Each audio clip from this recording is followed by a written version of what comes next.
now. Oh, hello, Duncan. How are you? Hello, Rich. I am alright. How are you? Welcome Vocal to Welsh swords. Val Verde for no reason at all. Tom Jones. we just alienated a probably quite small segment of the audience, so I'll live with it. Welcome everybody. Hello. We're back with Tango and or Cash for buddy movie purposes. So that's good. That's a good time. We hope you're good. We hope you've had a good week. I'm sorry I didn't come on and do my promised bonus stream this week. I've just been too damn busy. But I did think about it, so that's nice. That's what counts. Also, I'm told. That's the spirit of it. So yeah, Tango and Cash. Out of all the buddy films, I didn't expect us to win, but it's I'm gonna say it squeaked through.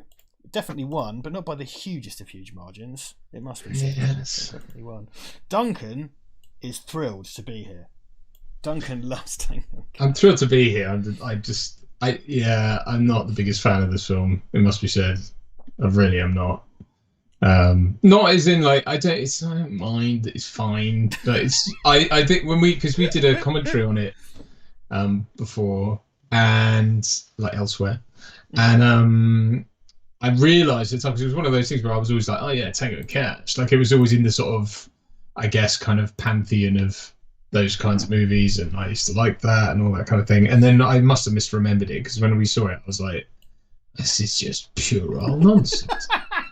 Lots of people are very excited to have Tango and Cash this week. Yeah, well. I love it. This is the most Debbie Downer stream. Thing is, this isn't a thing where I'm not going like, well, fuck, like Duncan, how I like it. It's a good time. It's a good movie. It's a fun time. I like Sly. I like Kurt, but I'm not. This is very far from the hill I die on. It's not even in the same postcode from the hill I die on, whatever that hill might be. But that being the Highlanders Rubbish Hill. Right. But I was surprised because I don't remember you reacting. Probably because perhaps when we did it together, myself and the other person were like, "Oh yeah, we love Tango and Cash," and you were just kind of like, "Oh fuck, this is garbage." No, it's not. It's not that. No, I loved it as well. And then we sat down and watched it, and I was like, "Oh my god!" Like I was like, "It's terrible. Like it's really bad. Like I mean, it's bad on a sort of. It's just badly made. And when you look into it, when you sort of find out about how it was made and what went on behind the scenes, it's like it was a real clusterfuck of a production. Hugely. So I'm not going to apologise for it. It was objectively bad. It's fine if you like it. That's okay. I don't have a problem with people liking it, but I just found it. I think that's because I remembered having seen it as like a teenager or whatever and thinking like, oh, it was as good as any insert Stallone and or Kurt Russell film, and it's like it really isn't. Yeah, it's no Big Trouble in Little China. It's no Over the Top. We're just putting in Stallone movies. But yeah, no, I get it. The chat, I love that because when we got onto that, the chat just started going like because everyone's just like fucking going. I mean, Rob is not mad impressed with Tango and Cash the choice. Especially when it's in a week with my beloved Midnight Run in there. I just think that we've. Yes. You blew it, Patreon. You blew it. Yeah, Duncan, stop giving us money, please. Yeah, well, I expected Midnight Run to sweep that. Though, to be fair, because we had that, I thought 48 Hours was the real outlier. I thought it would be between this, Midnight Run and The Nice Guys, really. Because we put 4 up this week. Midnight Run will come back around because we want to talk about Midnight Run. Yeah. So, that's... We'll get there. I even did like a little bit of preliminary reading for shit. That was difficult, wasn't it? It was like a fucking breech birth. Some preliminary reading for Midnight Run because I've only seen it once in the last year because you were kind of keen for me to watch it, which I did and was very grateful for because it's fantastic. Yeah. And I also found out that there's like 3 sequels starring that guy. George, yes, I didn't know that. Yeah, it's create like loads of straight to video sequels, and it's like who owned this because they were very fucking laissez-faire about what happened with their property afterwards. So I remember someone, Michael's sending me them on Twitter, going like, "Oh, I've seen all of these. There's like 3 of them." I was just like, "What the fuck is this?" These, yeah, right, plural. Like, oh my fucking god, what is going on? So Midnight Run franchise, right? That's my. I accidentally bought some coffee Jägermeister at Christmas because I thought I was buying coffee liqueur, and it is just coffee Jägermeister, and it has to get drunk sometime. So you go. That's that sounds awful. Were you trying to buy stuff? It is. I could have sent you. Well, I've got Kahlua in the cupboard that's been in there for a long time. Oh shit! House that wouldn't last 5 minutes in this house. I've got some beers, mate. Oh, yeah, I'm not just going to sit drinking because that's sad. That's sad. Stop. That's just sad. Well, Billy Mount's asking, have you seen 3,000 Miles to Graceland? I don't know. I was asking you because I haven't seen it either. But that's the one Kurt Russell and Kevin Costner as Elvis impersonators that do a robbery. Remember that? No. Yeah, but it kind of came and went. It was a thing that you know you can. You can say that it exists. Mm-hmm. That is the thing people say about 3,000 Miles to Graceland. I think. Roy Lake pointing out rightly that we do have some sexy Terry Hatcher action in this. I mean, that will help you get you through it a little bit. I hope some hairy Thatcher. Some hairy Thatcher. Yeah. Yes, I suppose playing the drums. I love it. As part of I suppose badly playing the drums. I mean, I'll watch it, but I won't like it. I'm loving the man robbed of Midnight Run. The man robbed of Midnight Run who now has to pay for a film he doesn't want to watch, which is just. I mean, you can expense it. You can expense it. It's true. That's all I got. That's all I got. That's all I got. The thing is, I'm probably going to rent it, which is a total waste of money because I'm not going to actually watch it with the sound on. So it's like. Yeah, me either. It's better luck will break even on this one. You've already broken even because people paid to vote for a patron. So you go. That's true. Broken even on Tango and Cash. I don't. I'm being grouchy. It's fine. Also, I ought to just look at PayPal. So Andrew Capitz has said it's £10, so we're already that'll pay for the renting of Bangers and Smash. Michael Small sent us £10. He says, really looking forward to this one, lads. Got my hobby desk ready for a night in painting little teeny seats in bullet trains. Oh, nice, cool. Does that make sense? Yeah. Have you ever noticed the irony that you allow the people to vote on the selection of movies you in your communist banana republic? Yeah, but or are we? They're part of the inner council, aren't they? That's what. Sorry, I'm interrupting. That's it. Yeah, or are we party apparatchiks nudging the outcome of a supposedly free election in our favour? I was tempted to put my finger on the scales. I must admit. Duncan was not happy. It's not. I assumed kind of indifference or perhaps some enjoyment. I didn't know you were kind of like, oh no, I just don't like it. Well, I blame you as well because you put this together, this list, so it's all your fault. Oi, you're a dick. We agreed it live. I've got it on tape. We agreed it should have been Midnight Run, Midnight Run, Midnight Run, Midnight Run, Midnight Run 2, Midnight Run 3, and then for Patreon Private Watch Party, Midnight Run 4. Yeah. Petter Danielson is just coming with. I was just about to say this, Petter. Give a shout out to how much fun we had with the Hard Boiled watch party on Sunday. So Omar's choice, Hard Boiled, won the random pick. I found like an animated roulette wheel to pick the movies this week. Nice. Omar's film pick, Hard Boiled, won. One of my favourite movies of all time, most incredible action films ever made, and we had a right laugh. It was really fun, actually. We had a really good fun Sunday night watching that, and I did a midstream costume change to reflect the action on the screen. We are going to do actually. Speaking of contesting election results, I'm getting rather hot and sweaty, so I'm going to take this off before I do a Julianne. Stop melty Duncan. It was coolant. He's a rogue.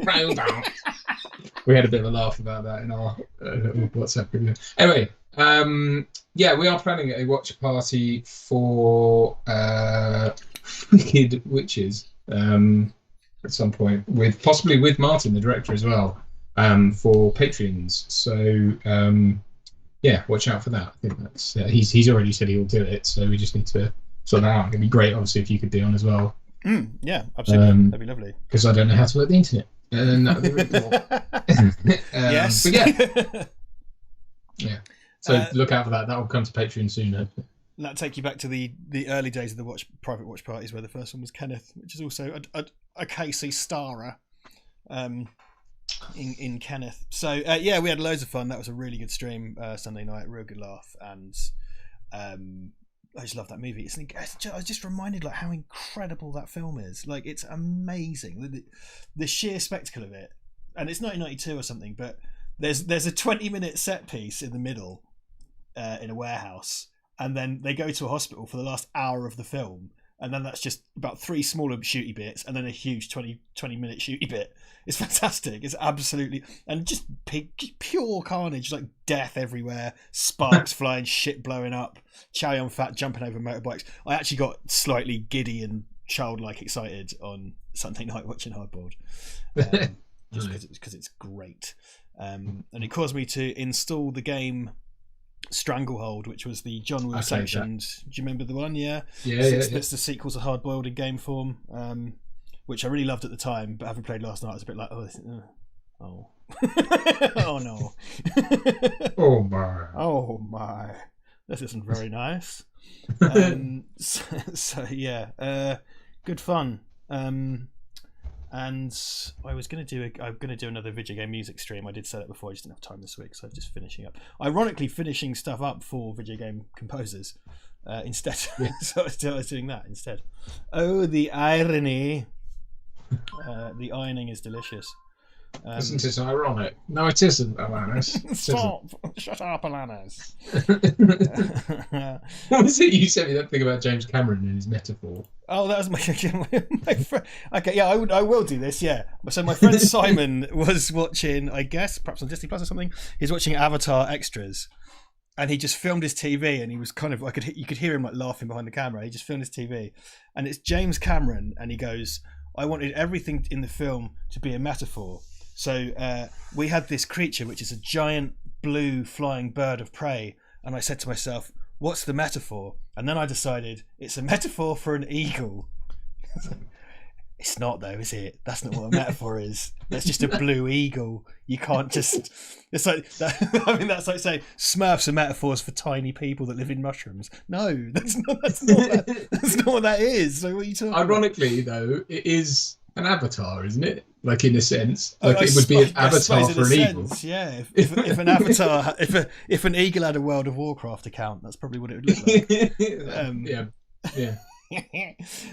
Yes. So that was very funny and really dumb.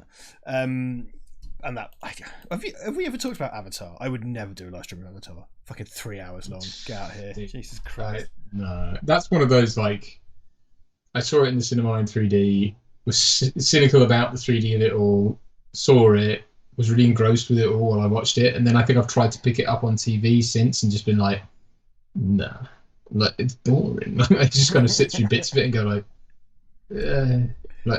you know. So, I missed it in the cinema, and I ended up having to watch it for my course because I had to write about it.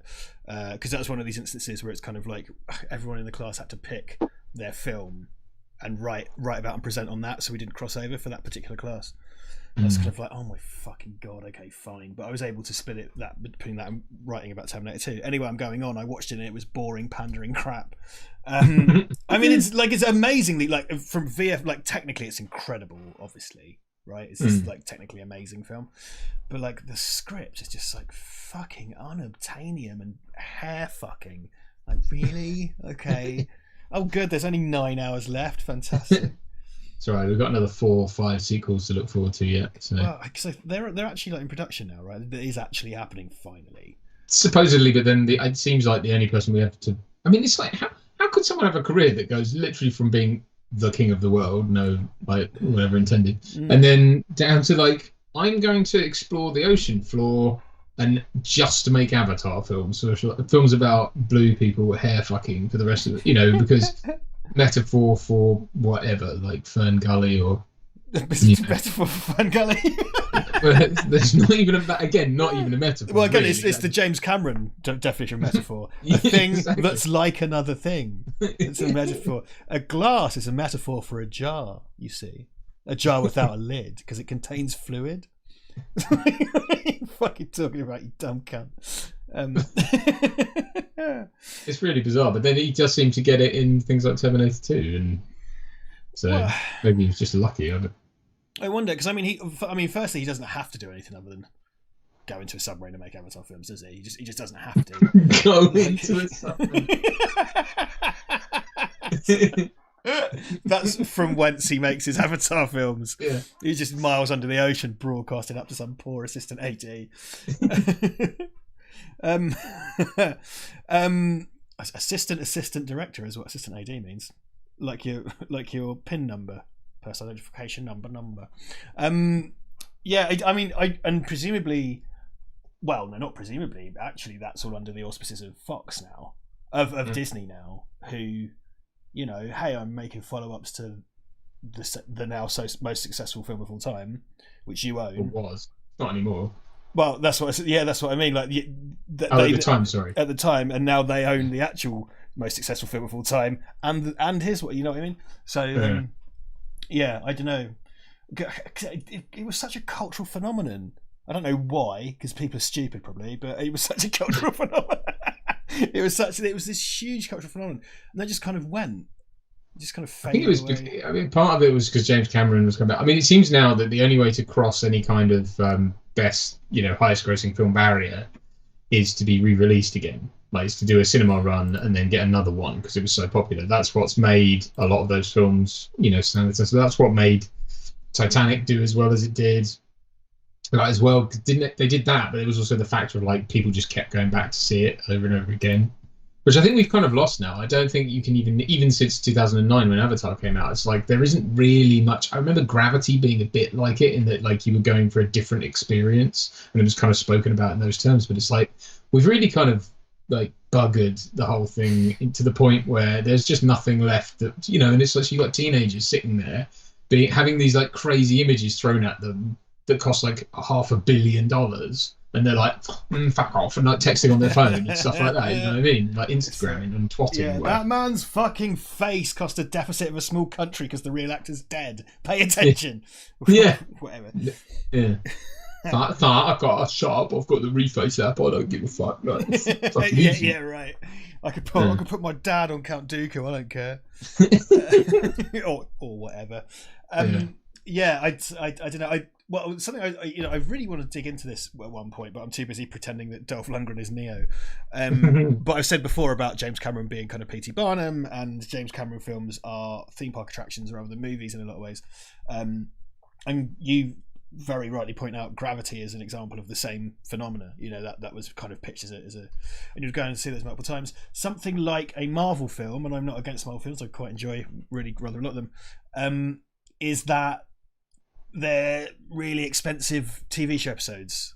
So I'll watch that on streaming, sure, but I'm not going to go to the cinema twice.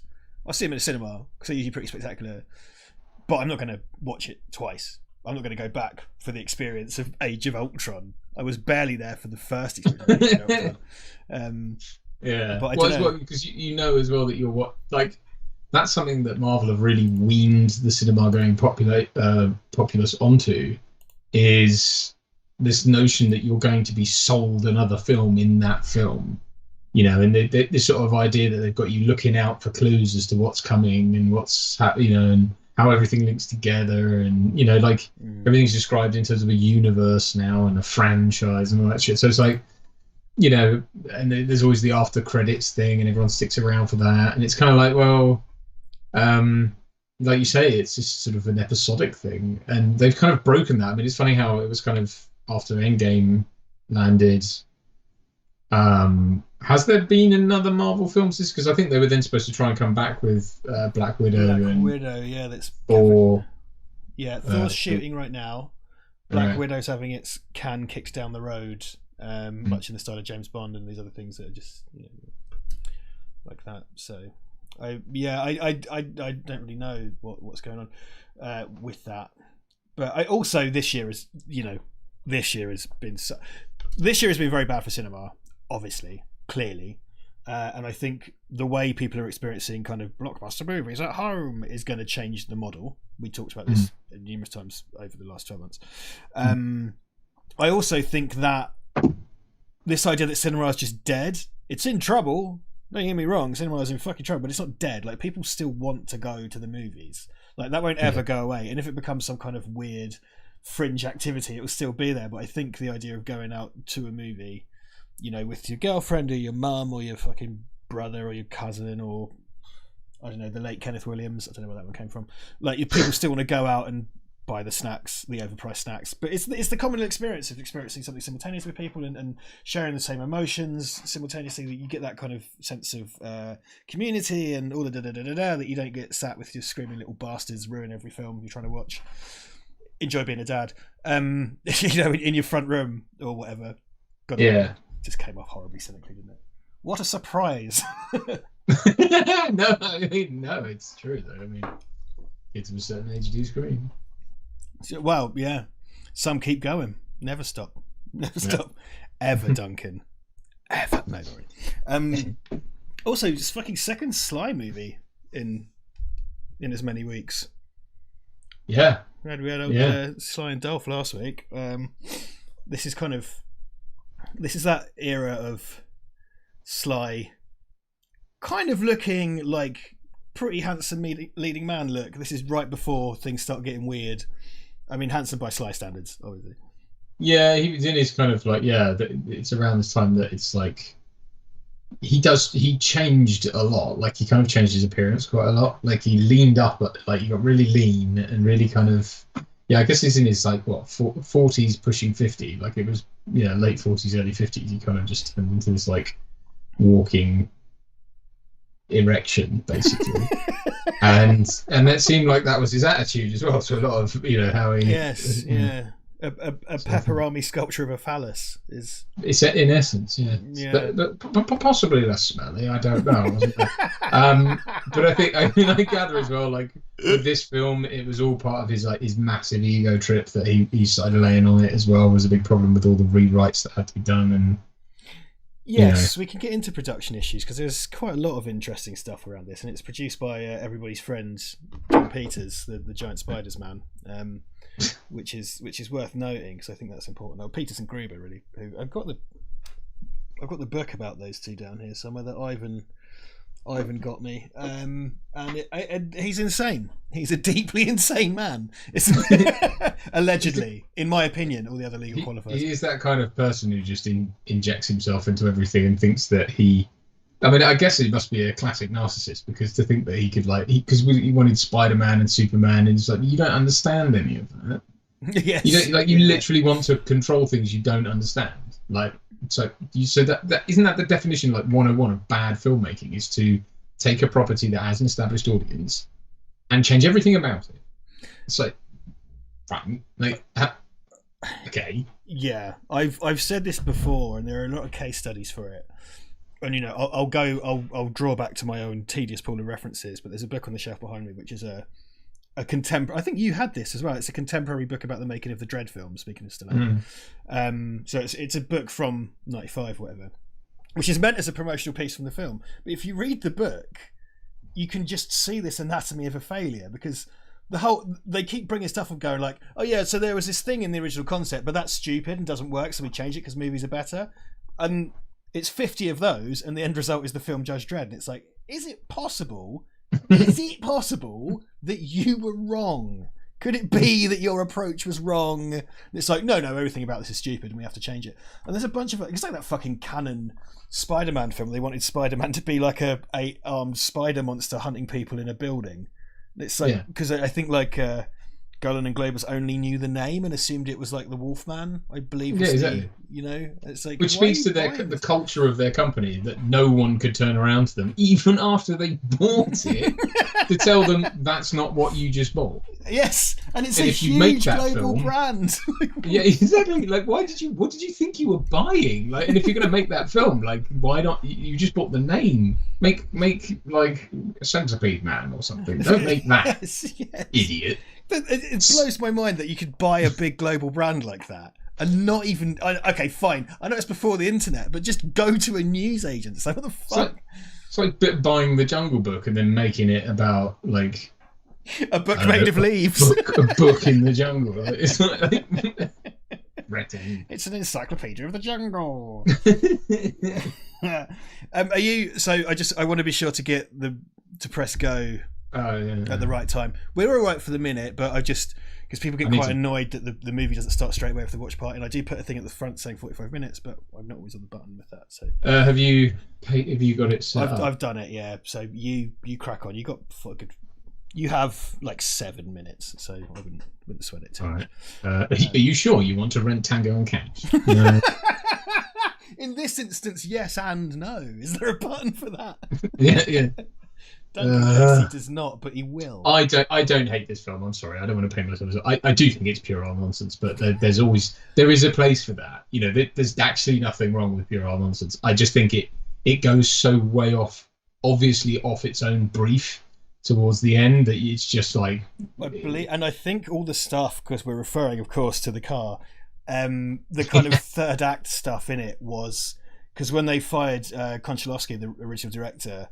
It's because Peters wanted it to be quite camp and Stallone and Konchalovsky wanted it to be more serious, and I think the third act stuff is the new stuff because it is just like the end is like that kind of video game shoot 'em up car rally because it's a big arena for them because it's a building site, isn't it? And they drive, they have to get to drive their car around the thing.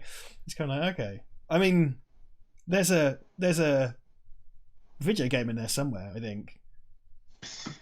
Yeah. Not for Duncan. No. It's a bad video game in there. Is there no? Is it no? There isn't no, is there? It's not. No. It's not no, is there? There isn't no. Is there no? No. It's not a good film, is it? It's not. It's Dodgy, isn't it? Yeah. Oh, Sam Montgomery, Richard, I got 2 films for the private watch party: Lake Mungo, a documentary style horror thriller, and Hush. Okay, cool. Next time we do one with a pick because we'll do witches next, and then after that when we do a pick, Sam, put a pin in that, and I'll put it in the roulette. And if it doesn't make the roulette, we'll roll it over to the next month. So put a pin in those, mate, and they'll go on a pile. Fruit bird apart. Fruit bird pan. Peter Piper picked a pickled pepper. That's how I test my mic. I do. I always say Peter Piper picked a pickled pepper, like on set and stuff when I'm testing mics. But when I'm at home, I just start doing accents. And today's one was sort of like rubbish Cockney. So Peter Piper picked a pickled pepper. So that's not rubbish.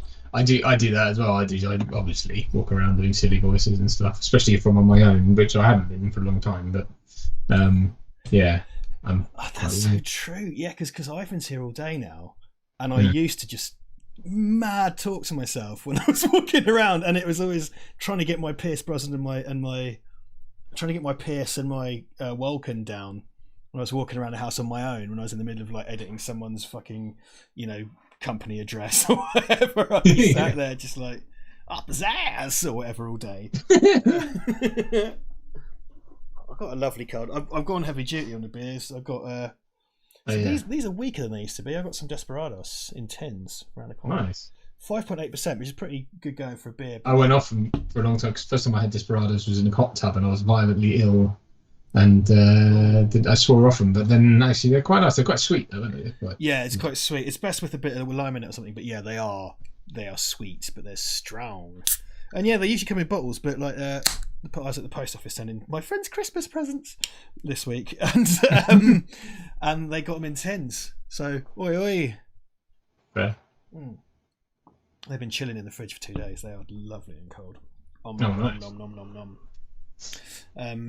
Right, so we've got a couple of minutes. Have you sorted yourself out? Yeah, I've paid for it. You have 48 hours to it. Okay. So, all right, let's address the room. The list of participants is very small, and I know that's bollocks. I've been looking at the chat. That's ridiculous. Okay, so Floyd 75 Dylan, of course. Irish Paul, James Atkinson, Marco Murray, Mr. HEC, Multi Revelator, Omar Zambon, Phil Rob Myers, Sam Duxbury, Sam Montgomery, Scully, Steve Allen, the John Smith yet again, Worms T17. There are way more people than that in the room. I can see him. Irish Paul is here. I saw Irish Paul. Steve Allen, Phil Rob. Did I say Phil Rob? Mark Garside. I saw Annalise earlier. I saw Michael. Omar, of course. I may have said him. James Atkinson. It's bullshit. It's bullshit. Come on. 96 people in. Hello, welcome. We get ready for Tango and or Cash. We're very excited. Duncan in particular. He, those of you who missed to start the stream, he said it's his favourite film, and he's looking forward to telling you all about his favourite film, Tango and Cash. Who's your favourite Tango? Is it Tango or Cash? I don't even remember which one's which. Kurt Russell. Now, listen here, right? Now listen here. Sam Duxbury or Dewberry, if you're, I suppose, French. Sent us £10 on PayPal. Thank you very much, Sam. And says, Richard, a small test. A small test. He's testing you, Richard.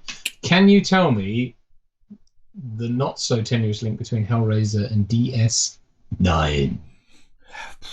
I don't know. Which is German for DS No. VS9. VS No. DS No. VS No. Or the snow. The snow. That's a bit out of touch. Sam, it is Duxbury because I kept getting it wrong. So it is Duxbury, and Sam put me on the straight and narrow. So there we go. I don't really know the Hellraiser films terribly well. If Duncan and I hashed it out, we could probably figure it out. Between us, we know that. Yeah. We could sit and have that discussion, but I'm afraid, Sam, I don't know, mate. I'm very sorry. I couldn't tell you. I could give it a bit of a think. I don't know if. Yeah. No, sorry. I don't know. DS9. Come on. Right. I'm going to start the film in approximately 2 Earth minutes. Okay. I'm all teed up. Because I always put on the start of the stream, the film starts 45 minutes in, but people do get quite annoyed with not knowing the time code straight away, so I might have to do pinned comments and everything as well. So guys, get your shit together, whatever you need. That's from Dawn of the Dead. Get your film ready, and because we'll have ours ready too. We're watching on YouTube. The platform has looked after us so very, very well. Oh, are you on Google Play? No, Apple, I think. iTunes, Apple. Oh, okay. Yeah. iTunes. Does your copy start with the Warner Brothers logo? It does, yes, it does. It does. All right, very good. 1 hour, 37 minutes, and 13 Earth seconds. I just improve any unit of measurement by putting Earth in front of it. I just make it so much better. Could you yeah, okay. Can you improve this film by putting Earth in front? Earth Tango and Earth Cash, the prequel to Space Tango and Space Cash. Future Caps. Pettis asked me if I ever watched Babylon 5. I never watched Babylon 5, no. I missed the whole thing out. I think to me it just wasn't Star Trek, and then I found out later that it's possible that DS9 is kind of a rip-off of Babylon 5, which Duncan will be thrilled to know. Pure drama, Duncan, innit? Pure drama. Right. What if I can get this? All right. Okay, we've got 15 seconds. I want to get this going bang on 45 minutes. So then I could go straight to the comments. Go, film starts 45 minutes. I'm clever. All right, 6, 5, 4, 3, 2, 1, go. I feel like I didn't warn the team at home. Oh no, it didn't. It's fine. We can do a do-over if you want. We'll do a do-over. No, it's fine. Don't make Tango and Cash any longer. No. I just did because I clicked and it sort of went to pause again, and I was like, "What? No!" So there's like an extra second or something. Okay. Whatever. Tango and Cash. Wait a fucking minute. Is this in 4x3? I just paid to. Mine's in 4x3. Is it? Mine's in proper widescreen. I was going to comment on how wide it is because it does seem very squished. Mine's in 4x3 on YouTube. This is in 4x3, and I paid for it. Are you joking? I'm not joking. No. I will fucking screenshot and tweet this shit. Like, what the fuck, mate? Like, what the fuck? You should get this because you don't want to watch it. Yeah. You're watching. I got it in glorious widescreen. You're watching 30% more film than I am. This is bullshit. Yeah. I feel I ought to walk back some of my hatred for this because I don't hate it, but it's just. Well, I think it's just egos. Like it's an obvious like that. Its problems lie entirely with the sort of ego-driven decisions that are made in it that are just wrong. It could have been so great. It could have been on a like Lethal Weapon level, and they botched it because of the ego. Because these two are a great pairing as well. They are a good. Yeah. They are a good pairing. These two. It was originally supposed to be Swayze and Sly. Yeah. Swayze buggered off to do Roadhouse instead. A good choice. Yeah, well, right. Yeah, I suppose that Swayze wins, but now he's dead, so who wins? Kurt Russell. No, I don't mean that. Poor old. I love Kurt Russell. I mean, I have to say, like, he's my favourite thing about it. And I love Stallone as well because he doesn't love Stallone, but I just think it's Like even his character, this is an egoistic dickhead. Why is he putting new bullets in his gun? Yeah, he didn't. He just walks around with it unloaded. An American cop. Yeah. No, he just flicked out all the old ones. It's like, what was wrong with those? Like, look, yesterday's news. Old bullet, a new bullet. I'm only a bullet today. Caspian just dropped a £5 super chat. Thank you, Caspian. And he says Richard is just watching Tango and. I am straight up going to tweet this shit. I do think it's. Was that Robert Zadar? It's Robert Zadar. Yeah, I didn't remember that. Yeah. Like, oh fuck. Oh wait, no, because he's in the prison later, isn't he? Of course he is. Yeah, of course he is. Okay, fair enough. Yes. I mean, I'm tweeting this in anger when I get a minute, but I'm quite into the Kurt Russell playing the slob. I think kind of it's just like, okay, Jack Burton, right? Works. Yeah, that works. Salai as the uptight button down guy, I'm less sure about. Here comes Truckee Cutter. Get in here. Look at the rug on him. Look at that syrup. Yeah. Fucking hell. That's like I can see that being a John Peters, like having like a fucking no wigs rule in his films. Yeah, dress it to the stars. Well, quite so, yeah. Stallone does look sharp with his nerdy glass. No, I'm a nerd. Over here. Is that him? The mullet on that highway patrolman. Shitting hell. He's just so smug, though. You know what I mean? So. Oh my god, that's the line, isn't it? He thinks he's Rambo. Oh my god. Yeah. Oh my god. Yeah, I'm seeing what you're saying about the egotastic shit. Yeah, that's ridiculous. Like if he said he thinks he's a Terminator, it'd be one of those like, slide but it's not even that. It's kind of like, hey, he wants to suck his own cock. Is that really an entire tanker full of cocaine? Coked cane. Coked cane, Colombian style coked cane. Now it's got a bullet in it. He just grabbed his fistful. Oh. It's the mighty James Hong.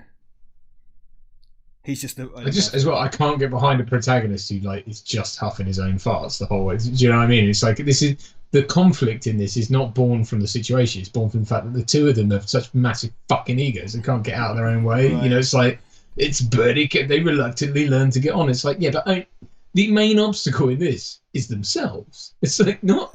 Right. Yeah, right. I mean? Exactly, because they're dicketry sort of. I'm just there that you got Jack Palance, James Hong, and the great Mark Alimo, Mark Alimo was Golden Cat in DS9. He's just like the best Star Trek villain. Someone's going to say, Richard, that's Mark Alimo. Yes, it is. Look, he's such a wacky, freewheeling guy. His car is broken, which causes it to be followed by children everywhere, which means he can only go at 5 miles an hour until he gets a new engine. That's why paedophiles smash up their cars. That's the problem with classic cars. They work like a Pied Piper's pipe. And they orphans follow you around LA if you do that. Yeah. Oh, I'm such a. I know what you mean though. It's their dicketry that kind of causes most of their problems. Exactly. It's like that's. Yeah. Anyway, but yeah. I mean, you already like Cash more. Yeah. Oh, I can't believe he dies in the first scene. Because this one thing I tend to forget about this is it is really camp and it's got all the kind of weird, not exactly kind of gadgety but sort of gimmicky weapon shit in it, and because he's got that fucking huge laser sight, right, or scope on the top of his gun.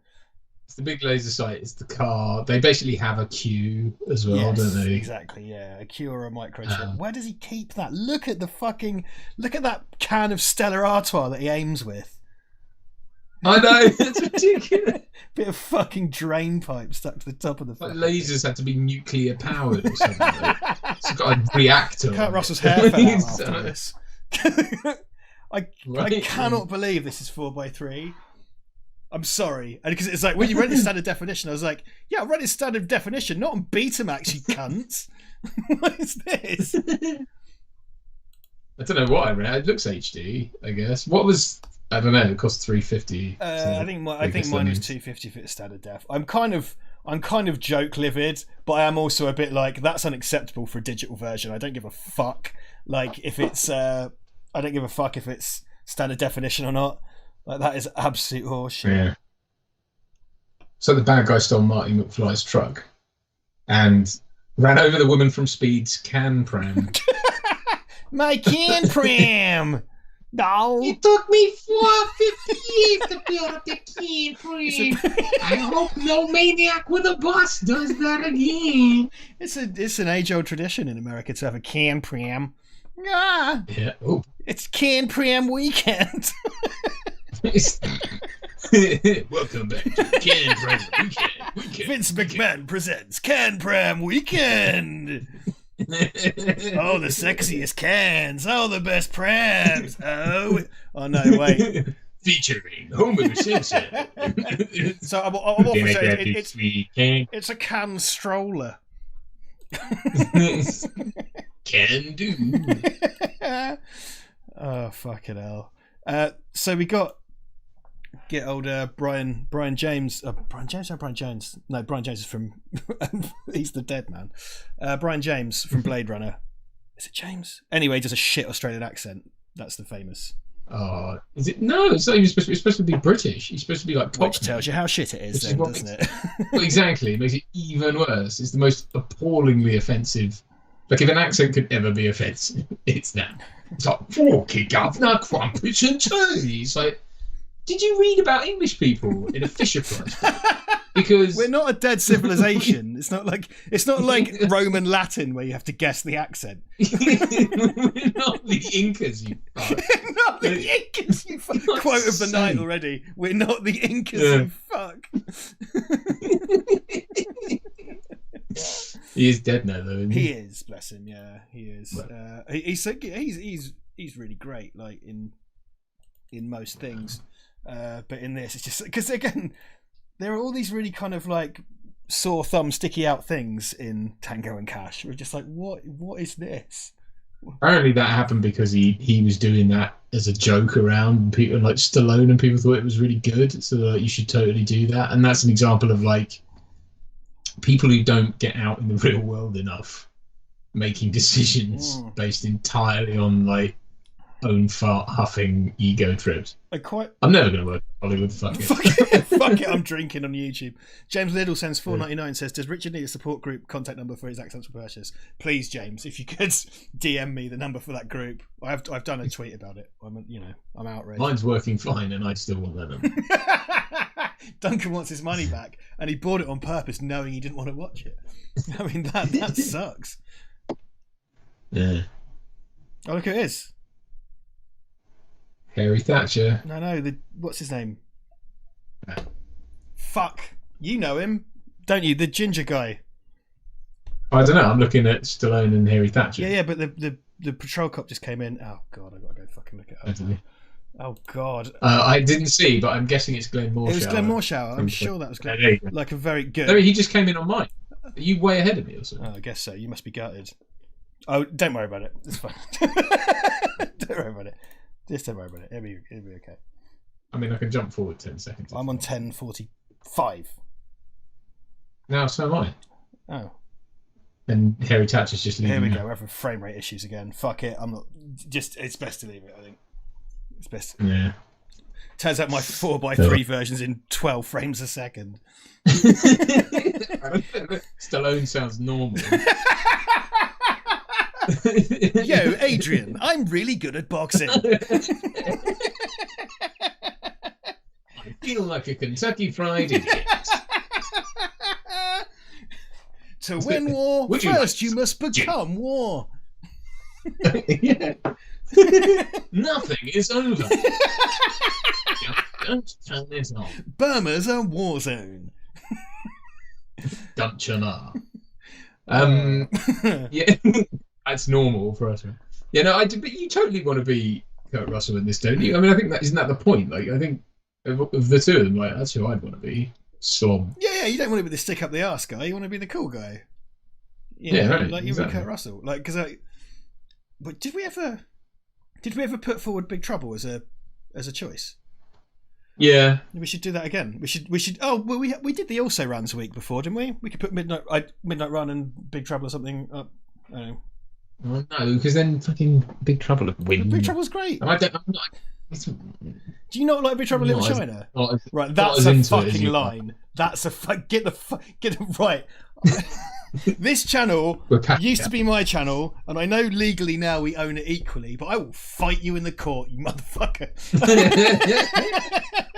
We're like, don't you see? We're like Tango and Cash. It's good banter. We're like Tango and Cash. Easy, done. We need to find a man with a shit Cockney accent and James Hong in a limo. Done. It's fine. It's fine. You know, I don't mind. I think the problem. I think with Big Trouble, I came to it via our previous co-host. I just had never watched it, and so to sort of I had it rammed into me. Okay, I had it rammed into me. It's the traumatic prison language you use to describe Big Trouble in Little China. Okay. I mean, it's the thing is with that, right? All other things aside, also it has the mighty James Hong in it, of course, as well. Who's great. Dave, and Kurt Russell. And, dude, it's a Carpenter film, and all those good things. I mean, it's great. It's great. It is great. It's just not. It's me more than it is anything else. That's better. It's just it doesn't speak like it's. Well, if it's a thing that you didn't have, again, if it's something because then you would have watched it for the first time, like 4 years ago or something. You know, you didn't have it like in childhood and stuff. No, and I think as well, like it's. I think the thing for me is it's a bunch of people making a film, all of whom I really like, but I like their other stuff better. Yeah, fair. So it just falls to a bit of a crevice for me, or crevasse. Crevasse. You know, it's just sort of into a no man's land. That's I think the thing with it. It's not that it's bad or anything. It's just sort of for me. There's other films of theirs that I'd rather watch. So real quick before we come back onto that. Kevin J. James gave $5 and says, "How many rats and amazing analogies are we in running time wise?" Many. I think I sometimes wonder if we're being watched by someone in a shady control room who's deliberately asynchronizing our copies just to see what we do. Big Trouble. Kurt Russell in that, as performatively, aside from anything else, it's just such a great character because he is cool, but he's a complete kind of dickhead. He's kind of like a bumbling fool. But he thinks he's cool, and Kurt Russell's view of that is like, okay, this guy thinks he's John Wayne, so he does loads of John Wayne line reads, which is really good. And then when he dresses up, he goes in disguise to the brothel, and he's like being kind of nerdy. And it's sort of like what Matt Damon does in Ocean's 11 when he does the kind of, when they have to not remember you is the brief they sort of give Matt Damon. It's kind of similar thing to that. And again, no, it's great. Well, it's Kurt fine. Russell, I think in Control performance. It's just a really great performance. Because it's not quite like I would quite like to revisit Starman. Okay. I don't know when have you seen it or ever? That's that's kind of a real outlier because it's a sci-fi thing. It's a Jeff Bridges, John Carpenter movie where a lady's husband dies and an alien borrows his body and then they fall in love. And I used to love that when I was little, but I've not actually watched it probably since I was a kid. And it's a John Carpenter film. And it feels like such an outlier in the John Carpenter kind of oeuvre, being a kind of more purely romantic thing, but still a kind of sci-fi thing and more kind of. I must have been family friendly because I was watching it as a kid, but it doesn't mean it is, I suppose. Was Jack Palance? He was a Western guy, wasn't he? Yes, because to me, he just popped up in the. Right. Okay. He was just the guy who turned up in Batman, and then everything else I saw him in, it was just. He did everything like this. It was, it's like basically Jack Nicholson. Well, Jack Nicholson takes the piss out of him in Batman, which is kind of why I think my Jack Nicholson impression is that way. It's a bit. Tango and Cash. It's like so over the top pantomime, but he's one of those people who gets away with it. I mean, I always put him in the same category as Walken and those sort of people who you couldn't do that now. I couldn't go to an audition and be like that. I'd be laughed out of the room. So how do they get away with it? Well, I think it's because he did all the westerns and stuff, and I think him being in a Tim Burton movie, that's probably a deliberate casting. And I think you become that elder statesman, don't you, where you can just sort of do what you want, and you get to a point where you are hiring Jack Palance, right? So you want, please do do the Jack Palance thing. Thank you. Here's your money. Fuck off. That's how they addressed the late Jack Palance. Here's your money. Fuck off. Hey, I'll take it. This does have music by Harold Faltermeyer. So it's very much. Can I just? Sorry, yes. Please keep that thought. Yeah. And it's only because I'm at this point. I don't know where you are, but it's like he made a rat maze just for this analogy. Yeah, that's right. Yeah. Tango and Cat. The thing is, they're like rats in a maze. It's like you said this last week about the other two parts. You put rats in a maze. I don't understand. Like you just think everything is rats in a maze. You said that about your cleaning lady. What the fuck is wrong with you? You said this when we got those fax machines put in. Like why? Firstly, why do you need 2 fax machines? Secondly, why are they like rats in a fucking maze? You're crazy, man. This invoice is like a rat in a maze. Oh, for fuck. I'm starting to think of just reverse engineering the situation. And this is just a waste of my time, man. I think I gotta, I'm gonna cash in my chips and get the fuck out of here. There's a scene of like, we're afraid he's very, very ill. You see, my brain is like, okay, Jack. Even I told you to shave those sideburns. They're like, spruce caboose, get in. Get in.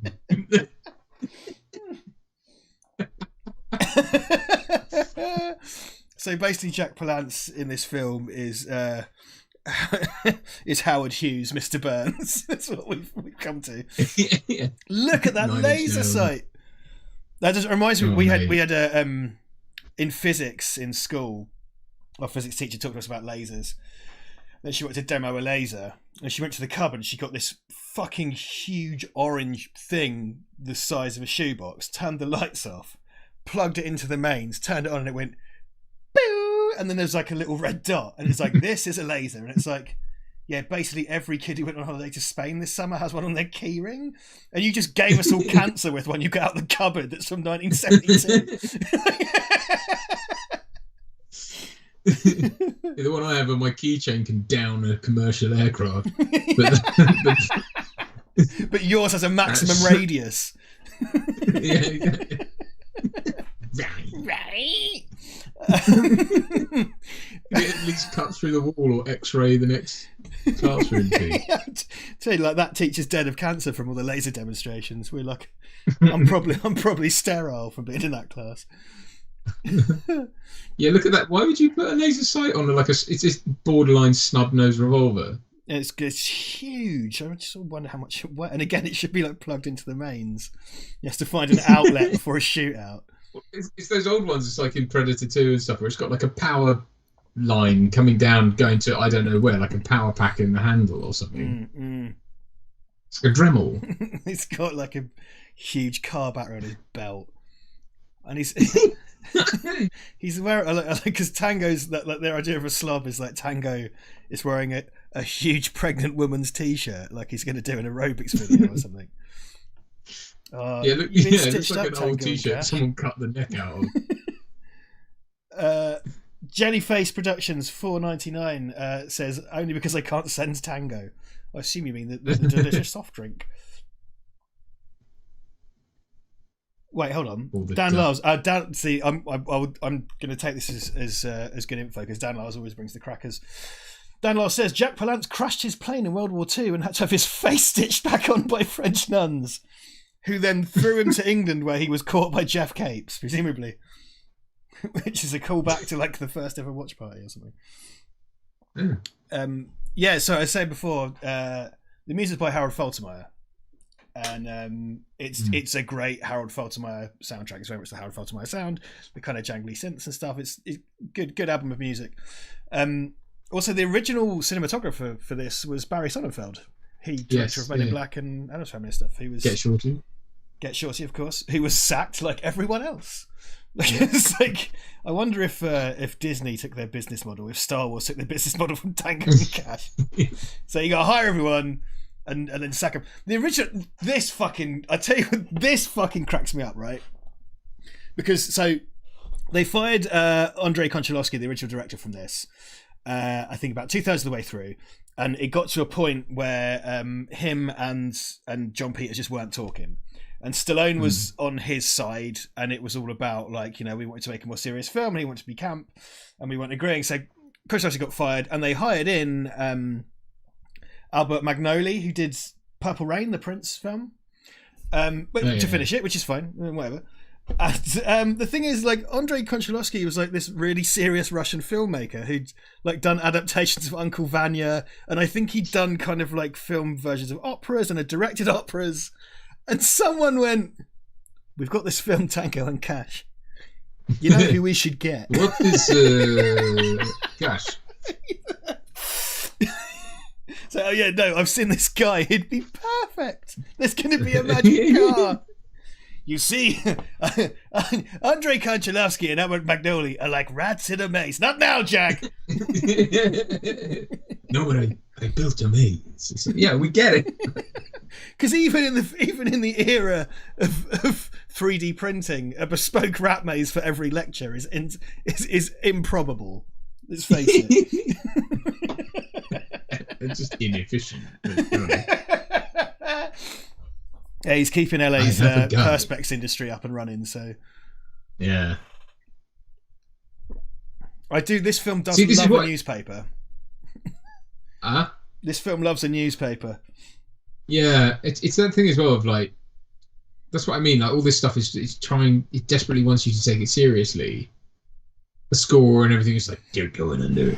Like, oh my god, they've been framed. Look at where it's all very serious. And then it's like, but then also, I don't know. They want you to believe that they drive a stupid fucking Q car with like Gatling guns coming out the wing mirrors or whatever. You know, it's just like, what do you want from me? That's, I guess, my biggest problem with this film now as an adult. I kind of go like, what do you want from me? What do you want me to? Am I supposed to be worried about anyone in this film? Like, there's obviously so many moments in it, like Kurt Russell in drag, that's supposed to be funny. Oh, of course. But it's like you've done it, but the context of it is that he's getting out of a strip club.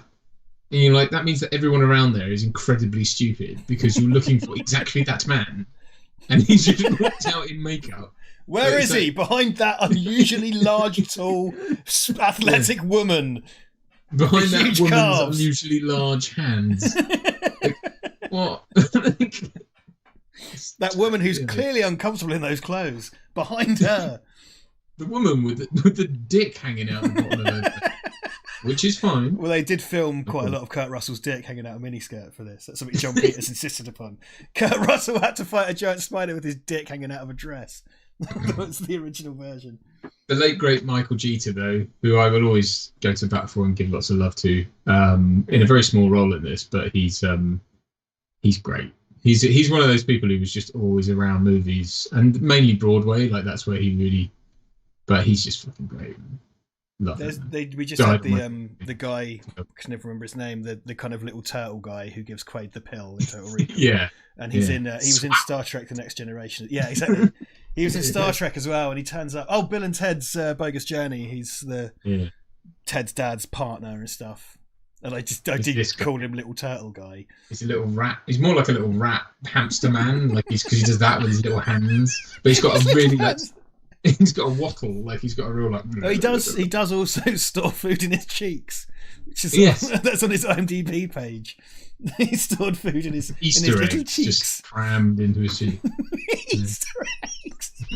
It's still in their foil to preserve them for the winter when he hibernates. Yes. But be careful because he will chew up your soft furnishings. It's true. It's true. And he has no natural fear of heights, so you have to keep him off of ledges. Yeah. He is almost like, you might say, a rat in a maze. Right. That's the only time Jack Palance was kind of like, oh yeah, no, that guy's like a fish in a pond. I don't know. Hey, boss, I got this problem. I got 2 rats in a maze. Can you help me out? And say, I have no frame of reference. I have no frame of reference for that. This is one of those ones, isn't it? This is one of those kind of like, this is the worst thing you've ever done streams. and long may that continue. Oh, fuck. We're only 25. I will say this: we're like 27 minutes in. Quite a lot has happened. I wouldn't.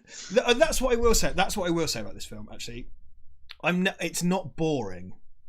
I'm never bored by this film. I think there's always something happening. I don't think it treads water particularly. It might sag a bit in the middle when they're on the lamb plan, but I do find it entertaining. It's very schizophrenic as a movie, as you kind of suggested, because there are warring concepts for what it's supposed to be and everything. I think at its heart. Yeah.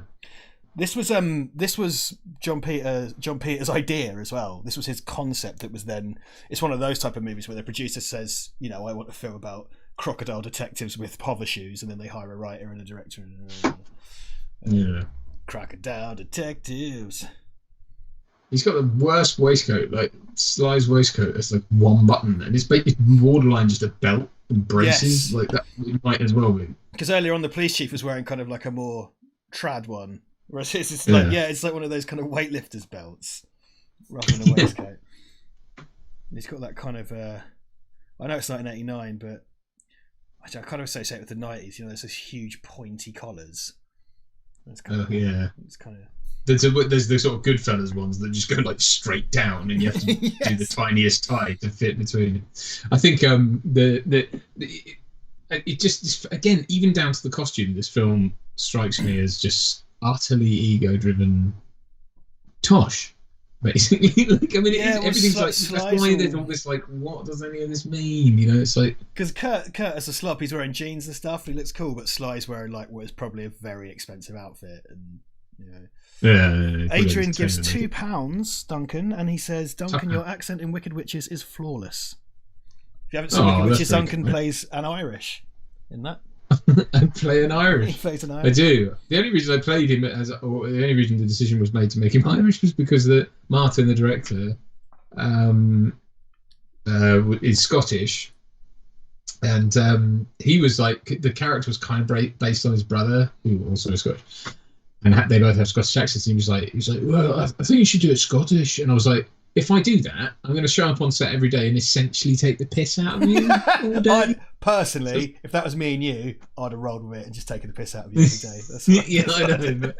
But I just was like, so I don't know. Like, I don't know how comfortable it is I am with weird that. doing that in front of not that I'd know, doing it in front of like I would never, ever go to Scotland and do a Scottish accent, even though I fucking am by birth Scottish. You know what I mean? Like I would never, ever do it in that different context, of course.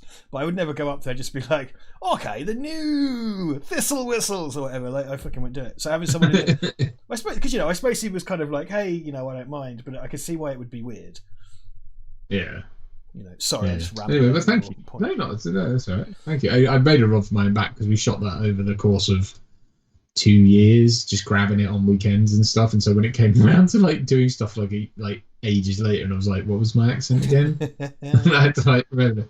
It's like, top of tomorrow. Right, there we go. I'm in.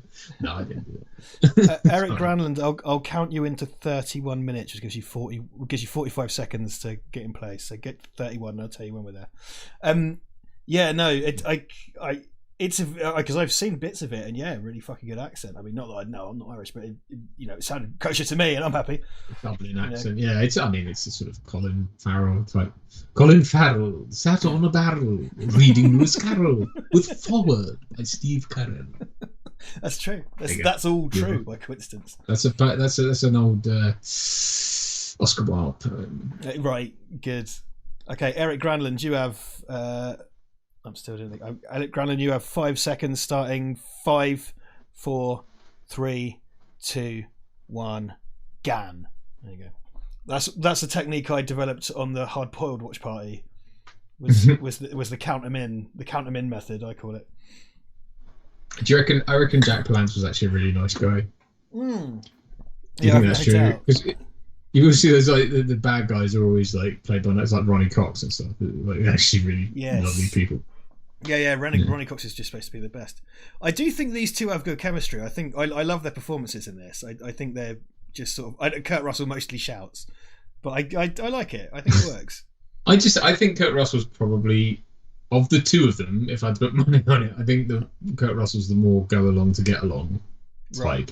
Right. So I can't imagine he's the kind of person who shows up on set and really throws his toys out the pram over things unless he thinks, that it's genuinely in service of the story. Or I'm not aware, and I could be wrong. Perhaps I'm just not storied enough in this, but I'm not aware of any kind of ego stories relating to Kurt Russell. Whereas Sly, there are many, right? There are lots.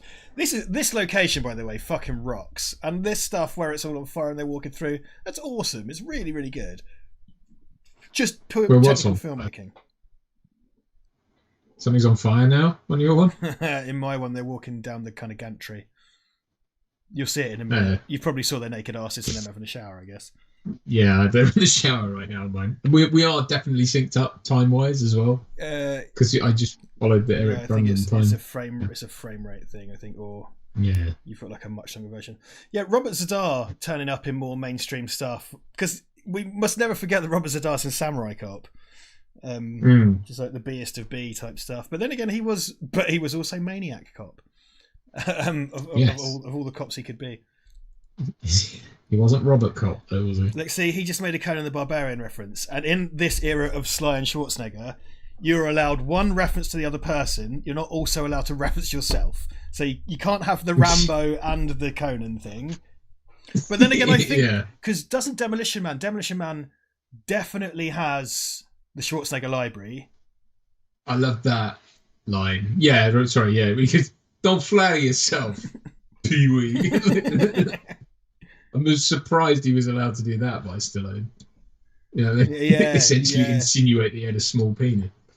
The Schwarzenegger library. But is there there's a Rambo reference, I think, in Demolition Man, isn't there?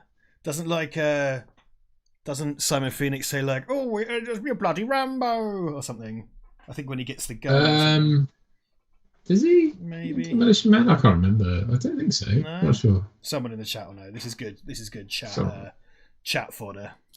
It's nice. Yeah, because it was pre-decorated cells with their friends. That's lovely. Isn't it's Twins, isn't it? Where Schwarzenegger stops outside and there's a Rambo poster or something like that, and he goes like that, and he's like, and walks off. Yeah. Basically, like compares. May as well have flopped his dick out and measured it. Yeah, it's a poster of Stallone's dick, and he puts his own next to it. So it's standing there naked with his knob out. So we've got Ron Howard's brother Clint here. His Sly cellmate. He's been in all things. He's been in all things. Yeah, he's pretty much in everything. I love the is it Kurt Russell's bunkmate who he's like so fat he sags down on him. This is like they do like a gag of his belly hanging over the bed, I think. Yeah. And then like Kurt Russell punches him and he farts. right. Keeping it classy. Wing Kong Exchange, you guys ought to do twins. That's not a bad suggestion, actually. We should do twins. That'd be quite a fun. Yeah, twins is a good one. I know we did because people really liked the previous Kindergarten Cop commentary, which is now gone. We could put that in a pile, maybe. Kindergarten Cop was fun. Yeah, that was fun to do. That's one of those ones we did together where it was just like I think things were just working, right? We were just able to have a bit of chemistry and like gags were flying out and stuff. Because it's been like really quite a long time since we recorded a commentary off air. I mean, it's been like I've kind of almost forgotten what that's like. It's been like 2 years. A year and a half or something. Yeah, it was it the end of 2019 we last did it, or I guess. It's that's kind of crazy to me. It's been so long, and I've almost forgotten what that's like, because people just sort of react to things in the chat and you can feed into it and stuff. Whereas when you just sat there doing it, I was trying to do another. I was trying. I talked about getting another channel trailer together. I was just looking through the other best of to see if I could just lazily pinch stuff from that, which I'm not going to do. And I got to the bit of you doing the underrated thing from the Terminator 3 commentary is you doing Nick Stahl as a chimpanzee. It's that always gets me. You just go like he's got really simian features, and I start saying something and you go.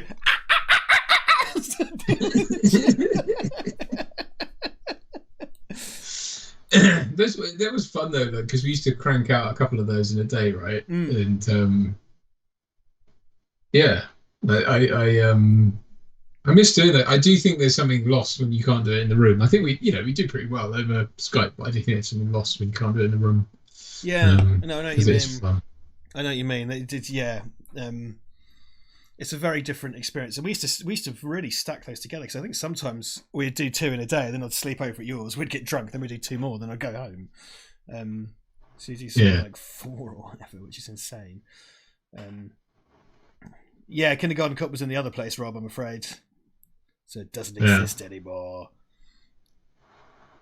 Oh no! Hello. The fart just happened. That's my favourite bit. It's tied up with a slinky, isn't he? He's like sort of wrapped up with a slinky. Yeah. Oh yeah. I genuinely cannot believe this was uploaded in 2017. No, this was uploaded in 2011 by Warner Brothers in 4:3.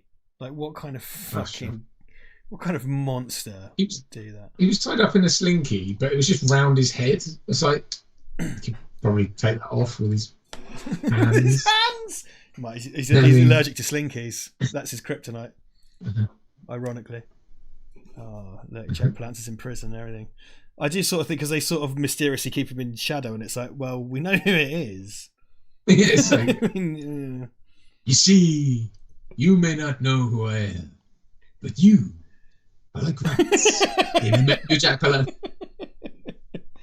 Damn it! Wasn't it? I know it's Family Guy or something. They try and meet in a car park with some informant, and it's Kermit the Frog, and it's really it's his voice. Like... It's just like his silhouette. It was like, "Hey, you were." It's like joy. It's like, I'll give you the information, but it won't come cheap or whatever. It's just like so obviously Kermit the Frog. Oh man, I can never get used to looking at Robert Sadar's chin. It's like the Tesseract from the end of from the end of Interstellar. It's this incomprehensible, multi-angled, fifth-dimensional creature. Like I can't look at. Did you say one of them broke his jaw? And he goes, "You broke that jaw." See, this is all. I quite like the picture stuff in this. So what would Jack Palance? What's it? Sorry. No. Is it Locked Up or whatever the Lock Up? Yeah, I've never seen Lock Up. That's got Donald Sutherland. I used to quite like that film. People do. I think that came up in the. People talk about it on one of the polls or something we put up. Maybe talk about Lock Up. I've never seen it. Sly in Jail.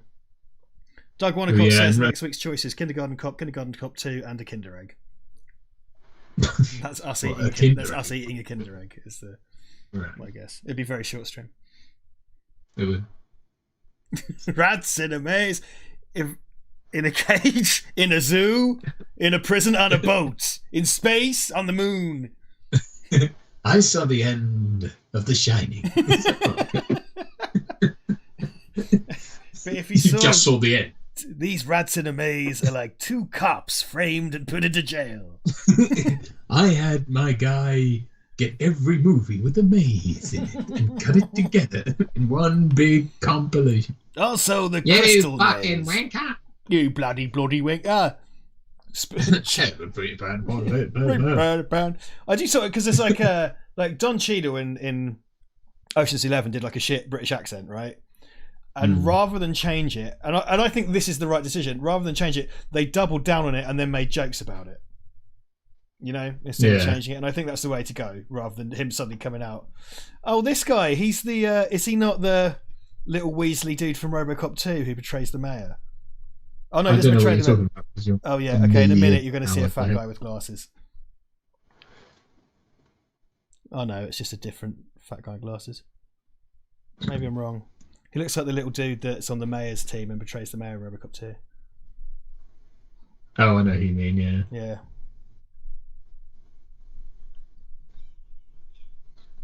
He's just letting him out of jail. That's the whole thing of like, if you were able to elbow someone in their face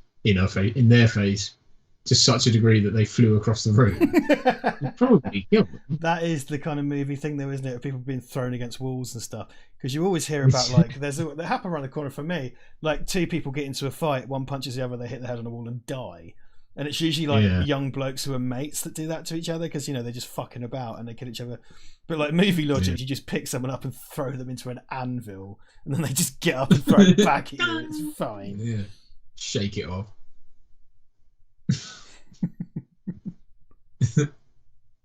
So I keep hearing that because it seems, I think someone said in the chat earlier, Sly wants to make another one of these, and Kurt Russell's not down for it. So I think Kurt's very much in the Duncan camp for this. But like, I kind of like, it's one of those things where it's like, because I know, do you know they did at least one more Escape Plan film without. They did two. They did two. There were two, and they're without. They did two. Yes. No Schwarzenegger, right? Because Dave Bautista. No. We tried watching the second one, but they were very much obviously like all the money came from China, so it was full of like famous Chinese actors. Right, one of those. To no apparent, it was there, and Dave Bautista for some reason, and just Sly Stallone sort of showing up, going, "I'll put a team together," and then like the team of famous Chinese people did it all. Oh, really? So Sly's like barely in it. Oh, it was. Yeah, it was clearly like someone had sold the sort of quote unquote franchise off, and yeah, it was dog shit. They were terrible. Batista can do better than that. Batista doesn't need to do shit like that. Like, well, Stallone can do better than that. You know what I mean? But he's like a mad old rich fuck. You know what I mean? Like, Batista's kind of on the up and up. I know he's been in WWE, but he just put in some really good performances, a bunch of stuff. Like, he doesn't need. He's Drax the Destroyer, right? And he was in Blade Runner. So he does kind of. And he was a Bond villain. And, yes, of course. Yeah, he was Inspector. Yeah. Like I just sort of like fucking Escape, because Escape Plan 1 was shit. I thought for the thing we supposedly waited for years, like. It's kind of crap. It's almost like if Jack Palance had been alive, he wrote it. Or like he had a word in Stallone's ear before he left. It's like, if you ever do a film. Well, he wrote an animated film about rats in a maze, and they adapted it into humans on a boat. Yeah. Spoilers. Spoilers. Oh yes. It's on a boat. Spoilers for. Oh, here's your man in glasses. God, you're miles ahead of me. Like he's only just come on. Is your time code like 4350? Yeah. That's insane. But you're like friggin'. This is why we shouldn't fuck with it, because half our audience are going to be at your point and half are going to be at my point. I hate watching on different platforms. Jesus Christ. Particularly. I should have just YouTube, or you should have done it. Well, no, because you don't have an Apple account, do you? I don't have an Apple. No. Hey, look, we're showing this film enough disrespect. It doesn't matter. Yeah. I was going to see if I didn't tag YouTube. I'm going to go tag YouTube in that tweet. Furious I am. Yeah, furious. It's the HEC 38/1991. So is it the 8th of March or the 3rd of August? I just don't know, because we might be American. He says I'm at Duncan's point, so good. Oh, there you go. Yeah. So but then I'm watching the one that's going to take the longest, and I don't like the. Yeah, PAL region for the win, baby. It's what we call hubris. I love the disgusting cosmic irony of that. That makes me happy.